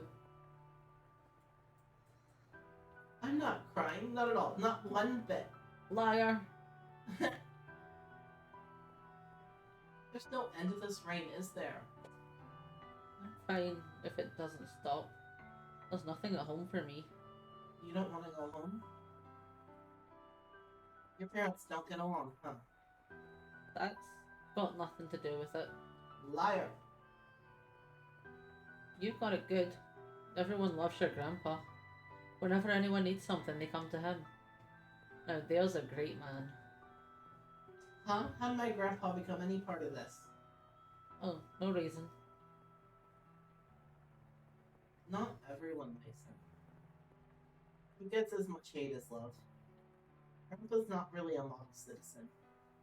He's mostly just shrewd. Are you jealous? I'm not. My old man is, though. Is he now?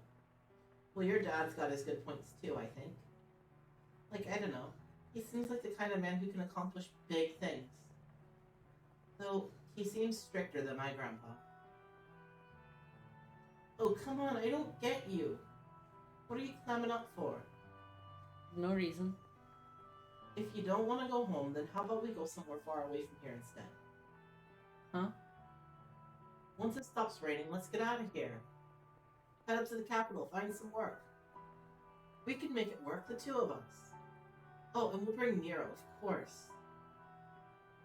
If we could, that would be nice. Break free of this city and its outdated traditions. Of what? That's the more big and more forward thinking. Somewhere big and more forward thinking. If only it were possible. It's alright, Maria. I know you were just joking. We wouldn't be able to find work anyway. If the two of us ran off, we'd be starving in a month. You'd have to be blind not to see that. Right. Let's go home once the rain lets up. Yeah, once it does. But until then, I know. Let's sing. Sing even louder than the lightning. And maybe you'll stop crying, Jacobino. I am not crying. Come on, let's sing.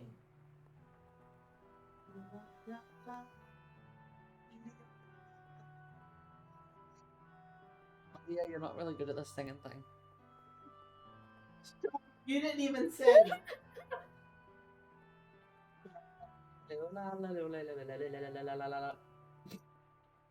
You actually. This is not good on my dyslexia. I don't like that. You know. Maria, I may not put it into words, but I trust you understand that I consider you a dear friend.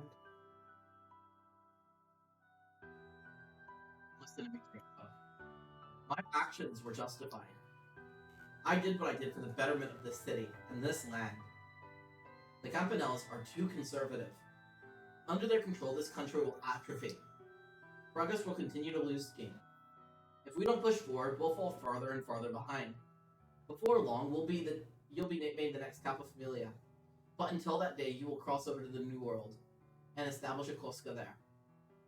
Unify us, bolster us, make us strong. I'll handle things back here. I won't let the Campanellas try and strike back. What? You want Maria to... It's dangerous to keep a Campanella so close by. She has to be taken care of. If you insist, but do not let your guard down. Betrayal is a constant companion in this world. I'm giving you my revolver. Keep it on you at all times. Glory everlasting upon our blood and upon this earth. He's explicitly warned to not trust her because the dad fucky-wuckied. Because the father fucky-wuckied up. Yeah. Like, he was warned.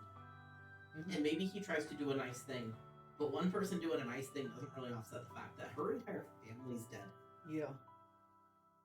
And as a woman, she has no rights, and the best I can give you is a job as a maid.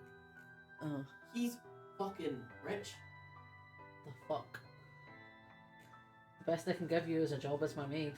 If I show you any more obvious preferential treatment, the Berzatis are liable to step in. Money, power, respect, and enough authority to not take orders from anyone. I thought if I could obtain all that, I would be able to give you your freedom. And her as well. I wanted to give you both comfortable lives. But none of that got through to either of you. Maybe because you never fucking said it to anyone, dude.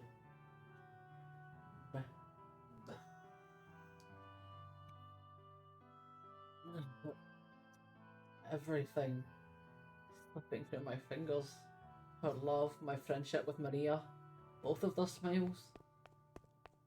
Master! Master! What was that sound?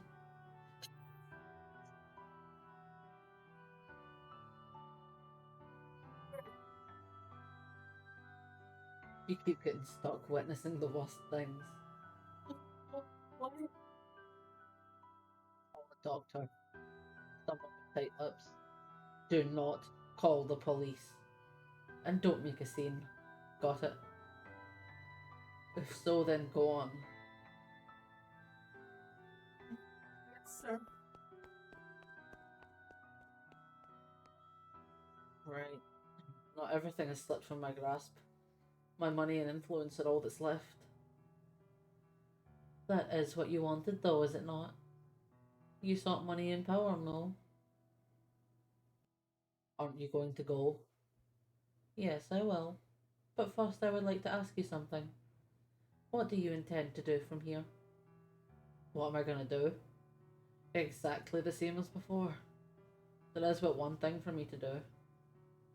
I see. Will you eventually find solace in your riches? The way I see it, money and power can be your ally, but they can become your enemy in the blink of an eye. If you do not put them into words, your feelings will never make it through to anyone. But unlike money, humans are not measurable by their appearance.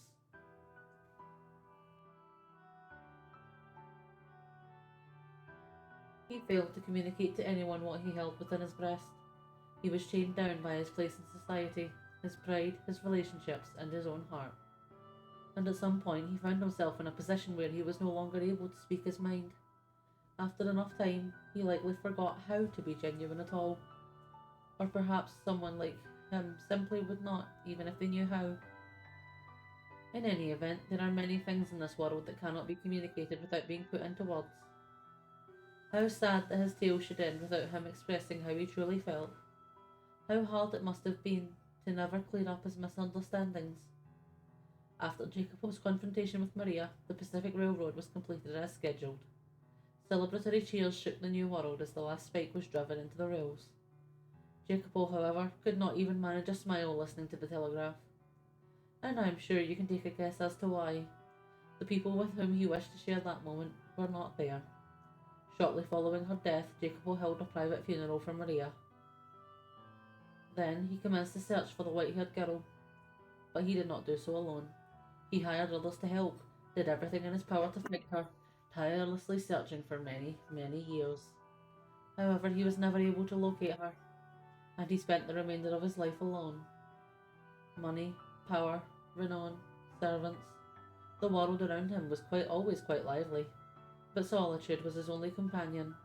He waited, and he waited, and he waited for the white-haired girl to return. The years crawled by, and with no family or loved ones at his side to care for him in old age, he died alone. Yeah, and that's not That is sad.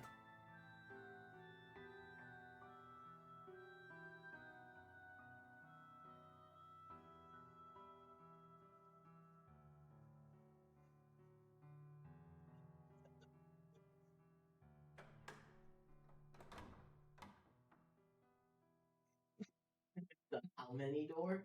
3. Yeah, I wonder what's gonna. The door before you slowly drew shut. You could no longer hear the raucous sounds of the men from within the den. Would you like me to be the general? Yeah. Faint scent of cigarette smoke, however, lingered in the air.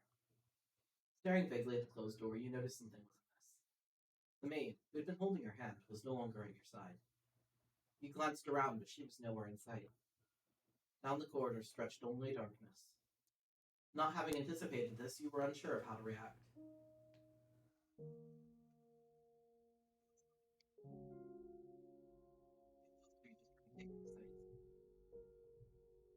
A voice called out to you. It was not the maid's voice. Caught off guard, you spun around, confused, and searching the source. Where are you looking? Over here. There you go. A little more to the left. Following the voice's instruction, facing a wall.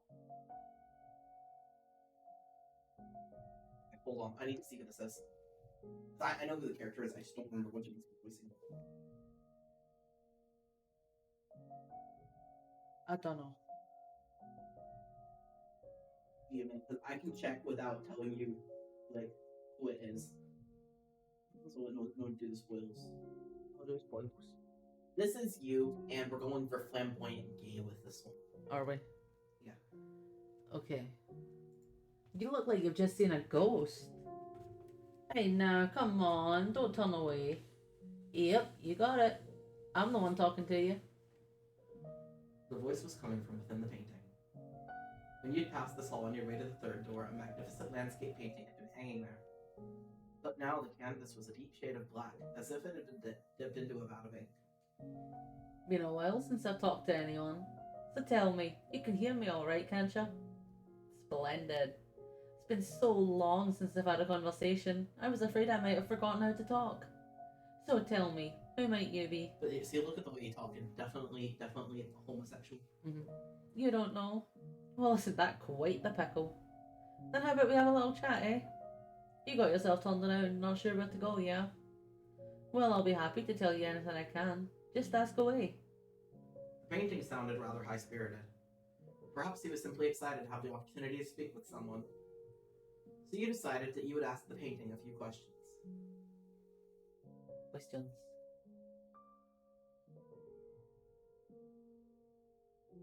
Who are you? Me? Well, as you can see, I'm a painting. Why did I end up as a painting? Hard to say. Maybe I was reborn as a painting because I used to really like art. Though there are things I painted that I wished I hadn't. Maybe that regret's what turned me into this. Hopefully I get the chance to apologise to him about that. Anywho, no point in getting into any more detail than that. Wouldn't mean anything to you, so enough about me. Oh right, you don't know anything about yourself. A shame that. Alright then, a favour for you since you can't tell me about yourself. If you run into him, could you tell him that I really regret what I did? I know I should tell him myself, but, well, as you can see, I'm stuck here, can't move an inch, so I've got to ask for help. I feel absolutely terrible about painting that picture. I know, yeah, the deadline's way past on that one, but that's what makes it regret, yeah? Because you can't take it back. By the time I'd realised it was too late, he was already dead. He's long since passed away. Huh? How are you supposed to give a dead fellow a message? Well, for all you know, the dead could be wandering in these halls too. So please, if you come across him, tell him I said that. That I didn't mean any harm with that painting. Or maybe you are him. Who am I?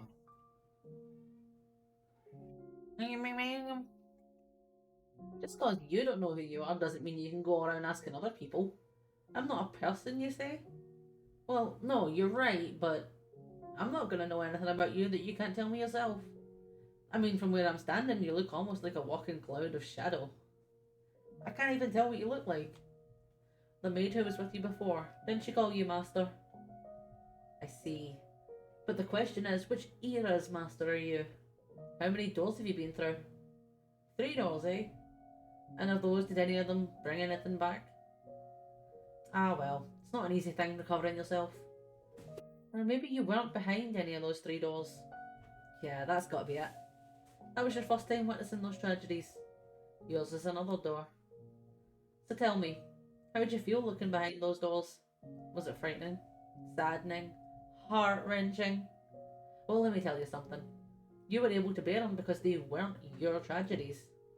Another door? If the next door you open is yours, will you be able to bear it? But yes, but the maid did say 3. The maid did say 3. See, the maid said 3. So, Is the maid a liar? Dun dun dun. Will you be able to accept your own tragedy? It's one thing seeing others suffering, but your own? If you have to face emotions you want to keep buried, secrets you want to keep hidden away, and the pain you wanted to forget, do you think you'll be able to accept them as your own? If you can't, I wouldn't blame you. I wouldn't accuse you of running if you chose not to reclaim your old self. Nothing wrong with erasing your memory of something if it was so bad you didn't want to face it in the first place. Let it be rewritten as someone else's story. That'll make it a whole lot easier on you. Because you never know, the most unfortunate tale of all may well be your own. Or perhaps that goes for everything about you. You won't know till you see it? Well, that's true enough. But once you do, there might not be any turning back. Or do you mean to reclaim your old self no matter the cost? If you do, if you're sincerely prepared to do that, then be wary of the tale that comes next. Any tragedy that seems too beautiful to be real is precisely that, a fabrication. If it turns out that you're someone from behind the next door, then perhaps you're my... What is this place? Oof, talk about some hard-hitting questions. I'm Dead probably level. not the one who'll be able to answer that for you. I don't have a very deep connection with this mansion, you see. I swear I got nothing to gain from lying, do I? It's my regrets that turned me into this. I wasn't summoned here by no one. That said, there is one thing I can tell you. This place summons people. People who have ties to something that happened long, long ago. No one knows anything that ever even happened. I didn't know either, till she told me. Though I haven't the foggiest how much of it's true or not. Are you here because you were summoned by her? Or did you come here of your own will to find someone? If you came here of your own volition and you weren't summoned by her, then perhaps you'll be the one. Me? Why are you screaming? Because he has shut himself in here again, and I can't fuck let him out. He keeps screaming. Make him break. Dun, dun. Who is the maid? I guess I'll ask her that directly. But she won't say till you've regained your old self.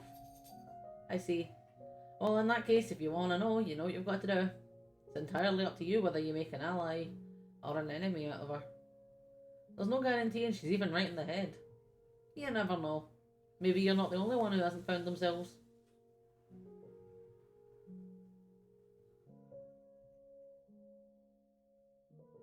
Talked that much in a long time. Feels great. Now that I've got that out of my system, I should be able to get some good sleep. You're probably still wandering in the dark right now, but I really hope you find the outcome you want. And I mean that. You can either reclaim your old self or you can toss it aside. The choice is yours. Either way. Now, since it looks like your escort isn't showing up, what do you plan to do next? How about taking a look around the place since you've got a little free time?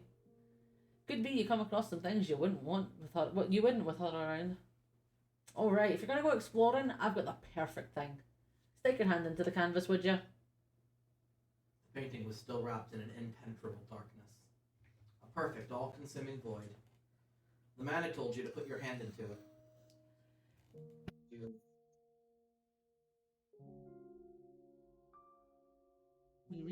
We reach. We reach. You extend your hand for the painting. The moment your fingertips brushed against the darkness, it swallowed your entire hand up to the wrist. No, not there. That tickles. A little to the right. As the man in the painting had instructed, you groped around inside the darkness. Before long, you felt something hard at your fingertips. Clenching the object, you withdrew your hand. Your arm was still intact. You spread your fingers, and there you found a key. So there was actually another title I was considering for this section, and it was solely based on that, but one, it was a spoiler, and two, it's basically a tag on Pornhub. And if you guys remind me, I'll tell you what that is after we find out who the man in the painting is. Okay. Oh, that tickled. With that key, you can access the master bedroom. A while back, she tossed it into me. That damn letterbug. So yeah, it ain't mine. Don't worry about giving it back. However, I bet there's something worth seeing in there. If she felt the need to toss that key. Alright, well, I'm gonna get some sleep. You take care. If you happen to learn my name, come pay me another visit. Should the fancy strike you.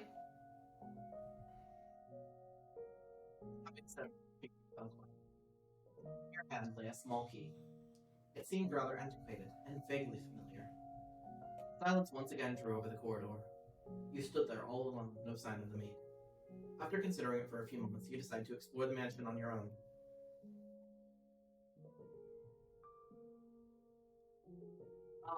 So in the Steam version only, I think there's an achievement for calling for the maid 10 times. Okay, so do you want me to do that? Yeah, let's do that. Go for the maid. You tried calling for the maid. It was quiet. A sense of loneliness fell over you.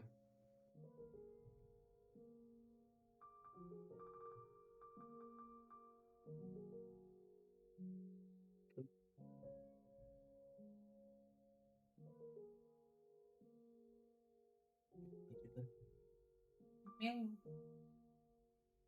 3.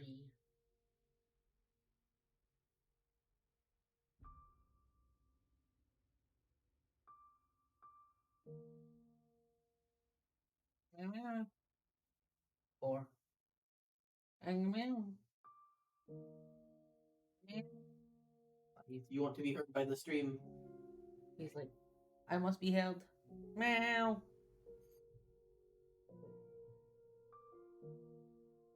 what, 6?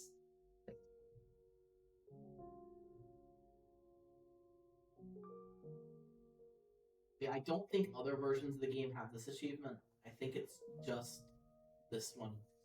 Okay. So if you're playing along with us, feel free to try it and let us know if it works for you. But I think it's just the Steam version that has this one. One more after this one. I guess we'll find out because Bling.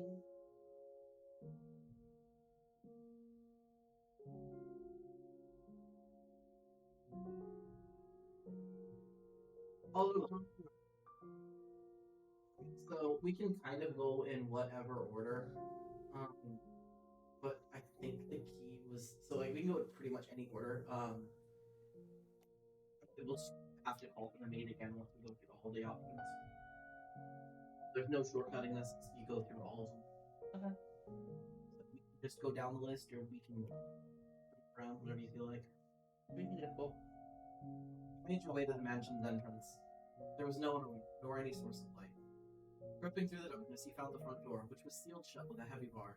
He pressed against the bar, but it remained firmly in place. The door did not budge either. It seemed you could not leave the mansion.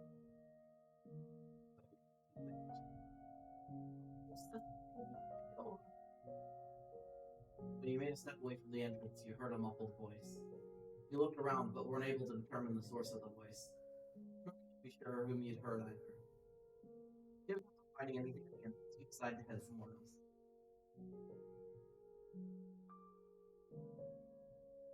Place.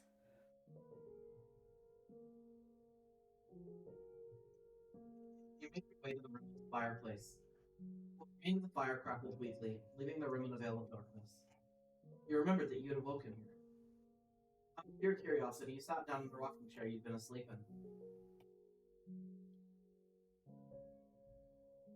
It was as soothing as a cradle to a baby, and in short order you found your consciousness drifting from your grasp.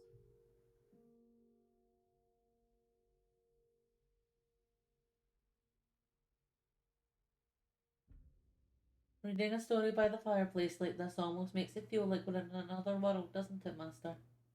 I bet that's why, what the fuck, troubadours perform at pubs, so they can be near the fire. But that's why, what the fuck? What the fuck?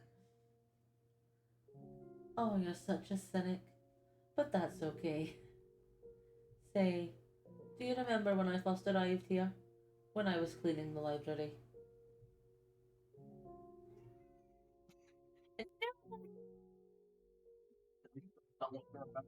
You don't want to remember, baby? Your eyes slowly slid open. A pleasant dream lingered in the back of your mind. The fire, the taste of warm morning. However, there's something pleasant about the fireplace sitting before you. No warm, flames. In fact, the brisk air of the room overpowered the remnants of the embers left. A chill ran down your spine.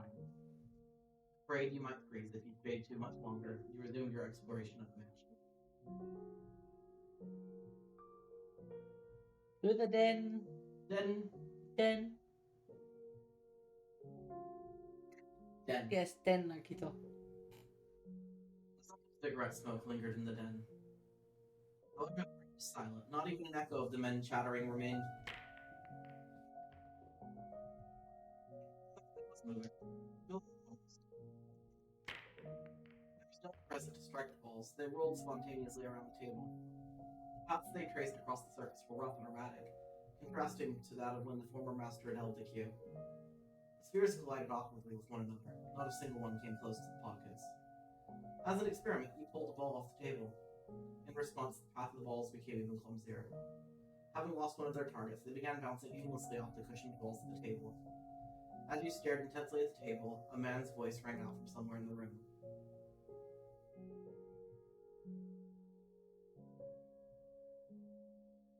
Spinning around, you saw the silhouette of a man. However, you could not make out what the man was saying. The man thrust his finger at the table. He appeared to want you to return the ball. You reluctantly placed the billiard ball back on the table. When you did, the balls resumed endlessly colliding with one another, never landing in any of the pockets. You looked up to find the shadow gone. Having determined that the maid was not going to appear in the den, you exited the room and made your way back to the corridor. Zoro is coming.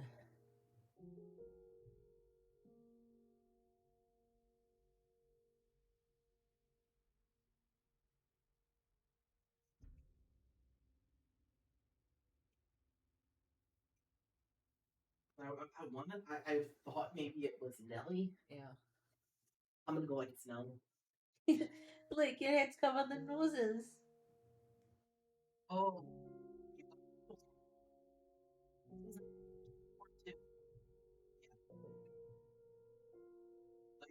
Kind of children laughing, you can not see them. I was just confused with the names being censored out. Yeah. Weird, but I figured it was Mel and Nelly. Yeah, I figured. I was just confused with the name being censored out. Like, are they talking about my hurt girl or something? Regardless, their cheerful voices warmed your heart. You decided to linger there in the garden for some time. Along with the children's laughter wafted a sweet fragrance. The wind blew, whisking flower petals up into the air. It was an enchanting sight. After a while, the roses began to wilt. You could no longer hear the children's voices either. A young man stood alone in the withered rose garden. As you drew near, you called out to the youth, but the young man did not appear to notice you. He merely stood there, staring vacantly across the garden. The youth muttered something in a lifeless voice. What I wanted, just wanted to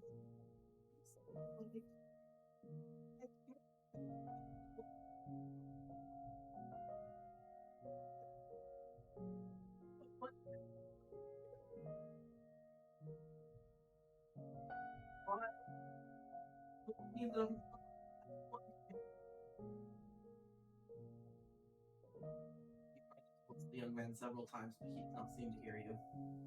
He simply continued muttering to himself. For the shadow faded into nothing. Unable to bear the chilly air any longer, you stepped back into the mansion. Stellar time.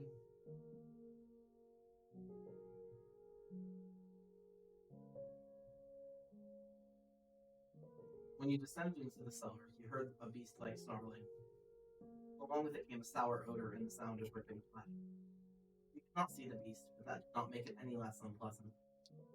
You made a retreat from the cellar.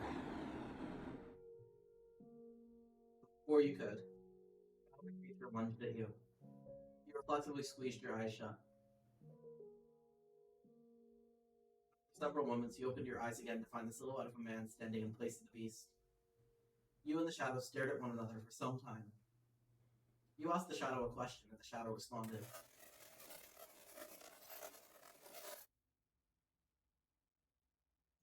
You have no idea what it said. The shadow seemed to be trying to communicate something to you, but trying to make sense of something you could not understand was pointless. Having no reason to remain in the cellar any longer, you made your way back upstairs. The Lullaby. Lullaby. It's a Smell of dusty books filled the air of the Lullaby.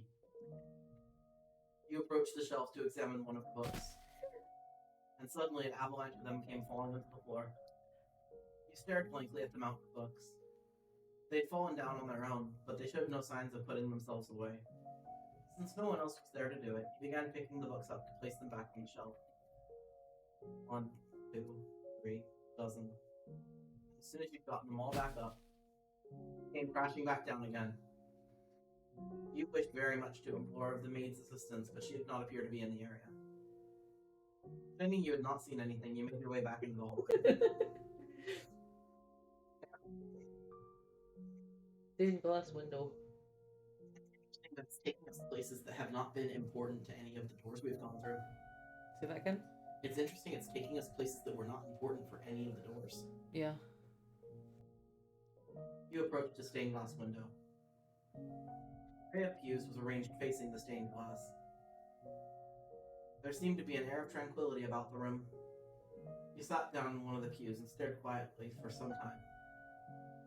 For a moment, you felt like you were on the verge of recalling something, but ultimately the memory never managed to surface. The maid did not appear to be there. Where could she have gone? You decided to resume exploring the mansion.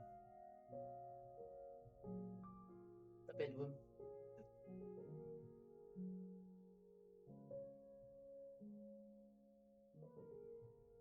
You inserted the key you'd been given into the door's keyhole. With a twist, the door opened.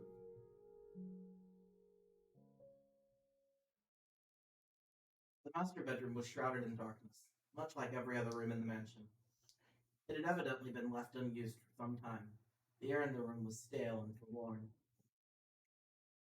Master, A voice seemed to ring out from somewhere. come on, get up. Up with you. Master!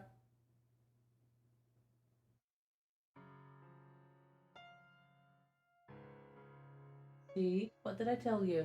It's so much nicer in here with a little light. Without warning, your whole world took on a bright, vivid color. Light streamed in through the window, illuminating a well-lit bedroom. A woman's silhouette stood before you. These two different people. Wait a sec. Don't you hide under your bedspread. Get out of there. Oh, but Master, you agreed that I should open the windows. Don't worry, I've put curtains up. If it gets too bright, you can draw them. Mornings take the best parts of being outside and squeeze them all into the same few hours. You don't have to go outside in the sunlight for it either. Just listen to all the wonderful sounds. The joyous songs of the birds, the swaying of the trees, the rustling of the leaves. You tried to call to the silhouette, but it did not respond. Reaching out for her, your hand simply passed through her body. It did not seem to be you that she was speaking to. Perhaps you were looking at a scene from another period of time. Am I being as pushy as I feel right now? I completely misjudged you. You're the exact opposite of what I thought you were. Let's see. I thought you were cold and cruel, heartless and incomprehensible, but I'm beginning to get a better idea. You try to put on airs, but you're really rather childish. You have a short temper, but can be surprisingly playful. What else? You have a pretty difficult personality too. Now, hear me out here. That's not everything. You gave me a chance to talk and you listened intently. You can be kind of nice too. We agreed that we would live together, not just in the same house, so we've got plenty of time to add more to the list. And I hope you can make your own list about me too. This is just the beginning after all. We've got a long, long time ahead of us. Plenty enough to get to know each other now. Let's not waste any time then. What do you say we do something today that we haven't been able to before? Where should we begin? Oh, I know. We can get this place cleaned up. Now that there's some actual light in here, we can see all sorts of things we'd probably rather not. Like dust. All over the place.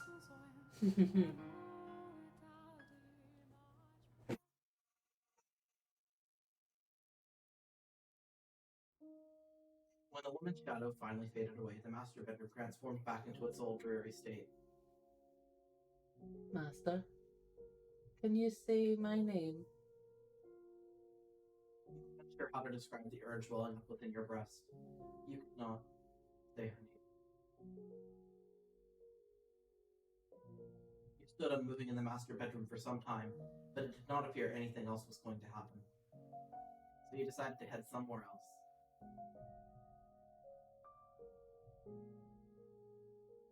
That one? Okay.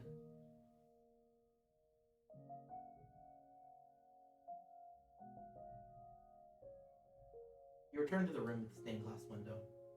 You had searched throughout the mansion, but had no luck finding the maid. You felt somewhat tired, though. You were not sure whether it was physical exhaustion or otherwise. You had little interest in doing any more moving about. Taking a seat in one of the pews, you gazed up at the stained glass, staring solemnly back down at you as the archangel said to weigh the souls of the deceased. Perhaps he was trying to weigh your soul. It may now call for the mead. Master? Master? Oh, there you are, Master. You gave me quite the scare. After returning from the third door, you disappeared without a word. Oh my, it was I who disappeared? That is quite strange. I did not go anywhere as far as I'm aware. Nevertheless, I am glad to have found you. I would have been at a complete loss for what to do if I had been separated from you yet again. I did indeed say that when you first arrived. I have been waiting for your return for a very long time. For centuries, as a matter of fact. That would make me a ghost, then, you say? I am very much not a ghost. Would I be able to hold your hand if I were? Oh, no, Spirit, can you hold my hand? Slap. I think ghosts can hold hands. We can hold hands. Saying this, the maid took your hand. It was cold enough to send a shudder down your spine and completely devoid of life. Though, as chilling as it may have been, you still took comfort in the feeling of her hand in yours. The maid looked down at you with gentle eyes. After a few moments of silence, she sat down beside you. The stained glass is quite beautiful, is it not? Every time I see it, it brings a tranquility to my heart. A dreadful, deep-rooted curse afflicts this mansion. However, this room is the one exception. Can you feel the purity that hangs in the air, Master? Yes. What is it, Master? You are correct. The stained glass window had been shattered and was not present in the time period of the previous tale. I wonder, perhaps it is because the mansion we are in presently resides in a realm separate from the real world. We are in a world constructed from myriad memories and histories. I am sure that when you regain your old self, Master, the mansion too shall be restored to its original state. Interesting. Interesting. So do try to remember, alright? Oh, yes. Where did you go in my absence, Master? I see. So you explored the mansion then? And did you find anything noteworthy? Memories? I'm not quite sure what you mean. How peculiar. As a servant of this house, I pride myself in being aware of most everything present within these walls. I wonder whose memories they could be. The key to the master bedroom? Why did I throw away the key? I beg your pardon? You say a painting told you? You could see perplexity on the maid's face. Almost like she didn't expect to be called out on her bullshit. Never seen her make such an expression before. I know nothing of any key. As I said, her bullshit. Bullshit. Oh, Master, you should not tell jokes meant to cause others discomfort. But a talking painting, you say?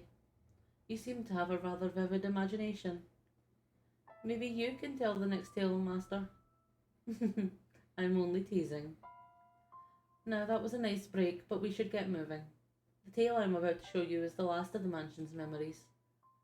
I am certain you will remember yourself after seeing it. What happened to 3 doors? How do we know that the 4th one is going to be the last one? You said 3, I know you're bringing us to 4, so what's to stop us from thinking there is more than 4?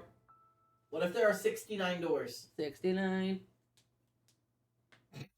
To our feet. The final door is not far. And please, do not let go of my hand. Holding your hand, the maid led you to the far end of the room. So when I said it didn't matter, by the way, what order you did the other things, I meant it. It's just that this room does need to be last, because the other room that we go to is inside this room. Oh, I see. But it's fine, because the game will kind of go back to the stained glass window. Crossing beneath the stained glass window, a metal door came into view. Our destination lies at the top of these stairs. There we will find one last door.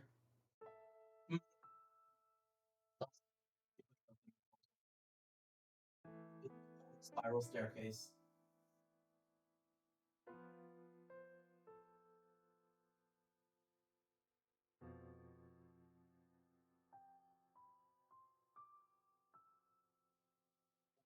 stairs.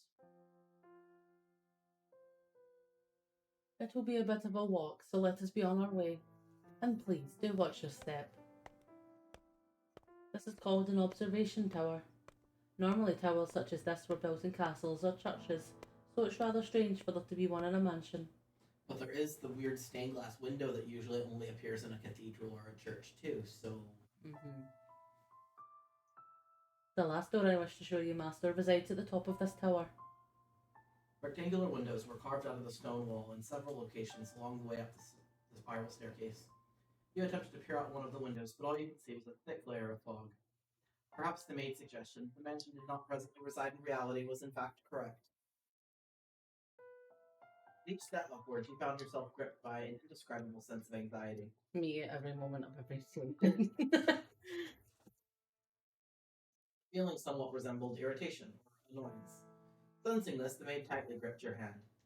There is nothing to worry about. You will be fine. It's all in the past. No matter what may happen, so as long as you do not let go of my hand, you have nothing to fear.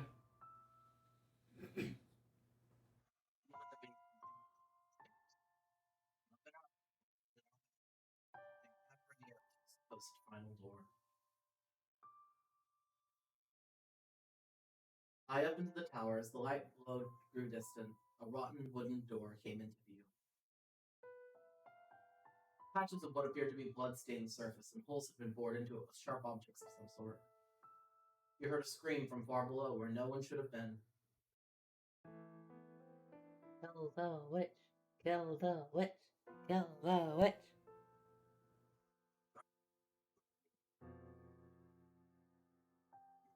Fear. You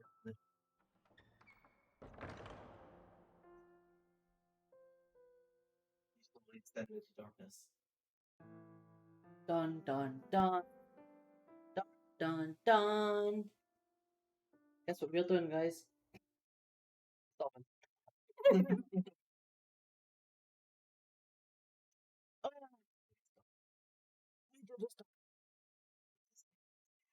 Is this stoppies?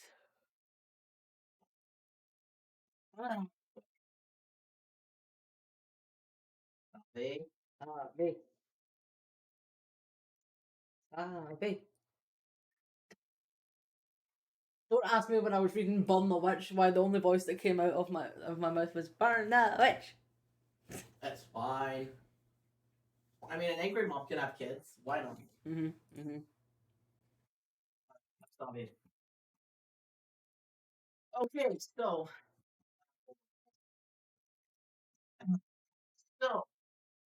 3 doors, she said. 3 doors, she says. She lies. Now 4 doors, she says.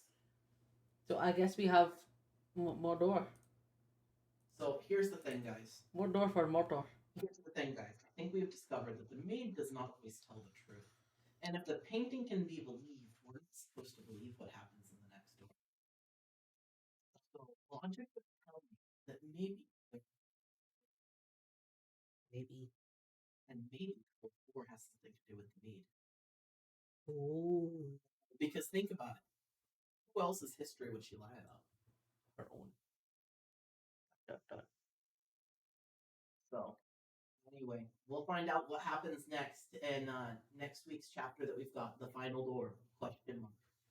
And hopefully by then, Spirit will have my super secret special costume ready for the big reveal of who the main character is. Yes. Because I am the main character. Avatar. Yes. For this week, we've got some Resident Evil 5 for you tomorrow. Yes. And for Friday, we may not have something that's coming. If we are able to stream, it will be Corpse Party 2 Dead Patient. Yes. And probably the whole thing, because there's 1 chapter and 1 extra chapter, and that's it. And this is all. And the sooner we finish that, the sooner we get to go to Tangan. So. Yeah. And for Saturday, we don't know. Could be a sponsored Saturday, could be a spooky Saturday, could be a social Saturday, slutty Saturday. Don't know. Who knows? What we should actually do is, we should make like a we should make like a schedule and have like so many sponsored slutty and social Saturdays per month. or have them alternate in a certain way so that we actually know what's going on. Yeah. Probably would be a good idea. Probably. Fortunately, I hope you guys like what I've done with the shaders for the game. The game itself is very, very green if you play it unmodded. So I've only put in 2 mods, and that's a video upscaler, and I've put on a reshader to make the game have colors that aren't just green, but different shades. Yeah. Because holy fuck, was it green? Green. So, you got anything to add, Spirits? Mm, not that I can think of. I did not mean to hit clip that. Oops. Oops. I'm creating a clip of you going. Well, our options are don't starve together or just chatting. So what we want chat or we want don't starve.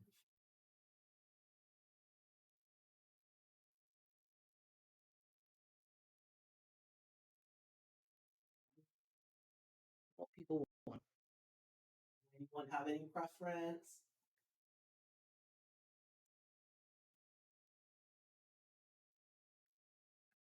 Steve says no starve. No starve. Okay. Well, we are going to read Gia the Jelly with Don't Starve Together. So while we wait for that, keep it creepy. Keep it weird. And most importantly, Stay stay queer queer. and don't gaslight your spouse. Goodbye. No gaslight. Bye.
Bye.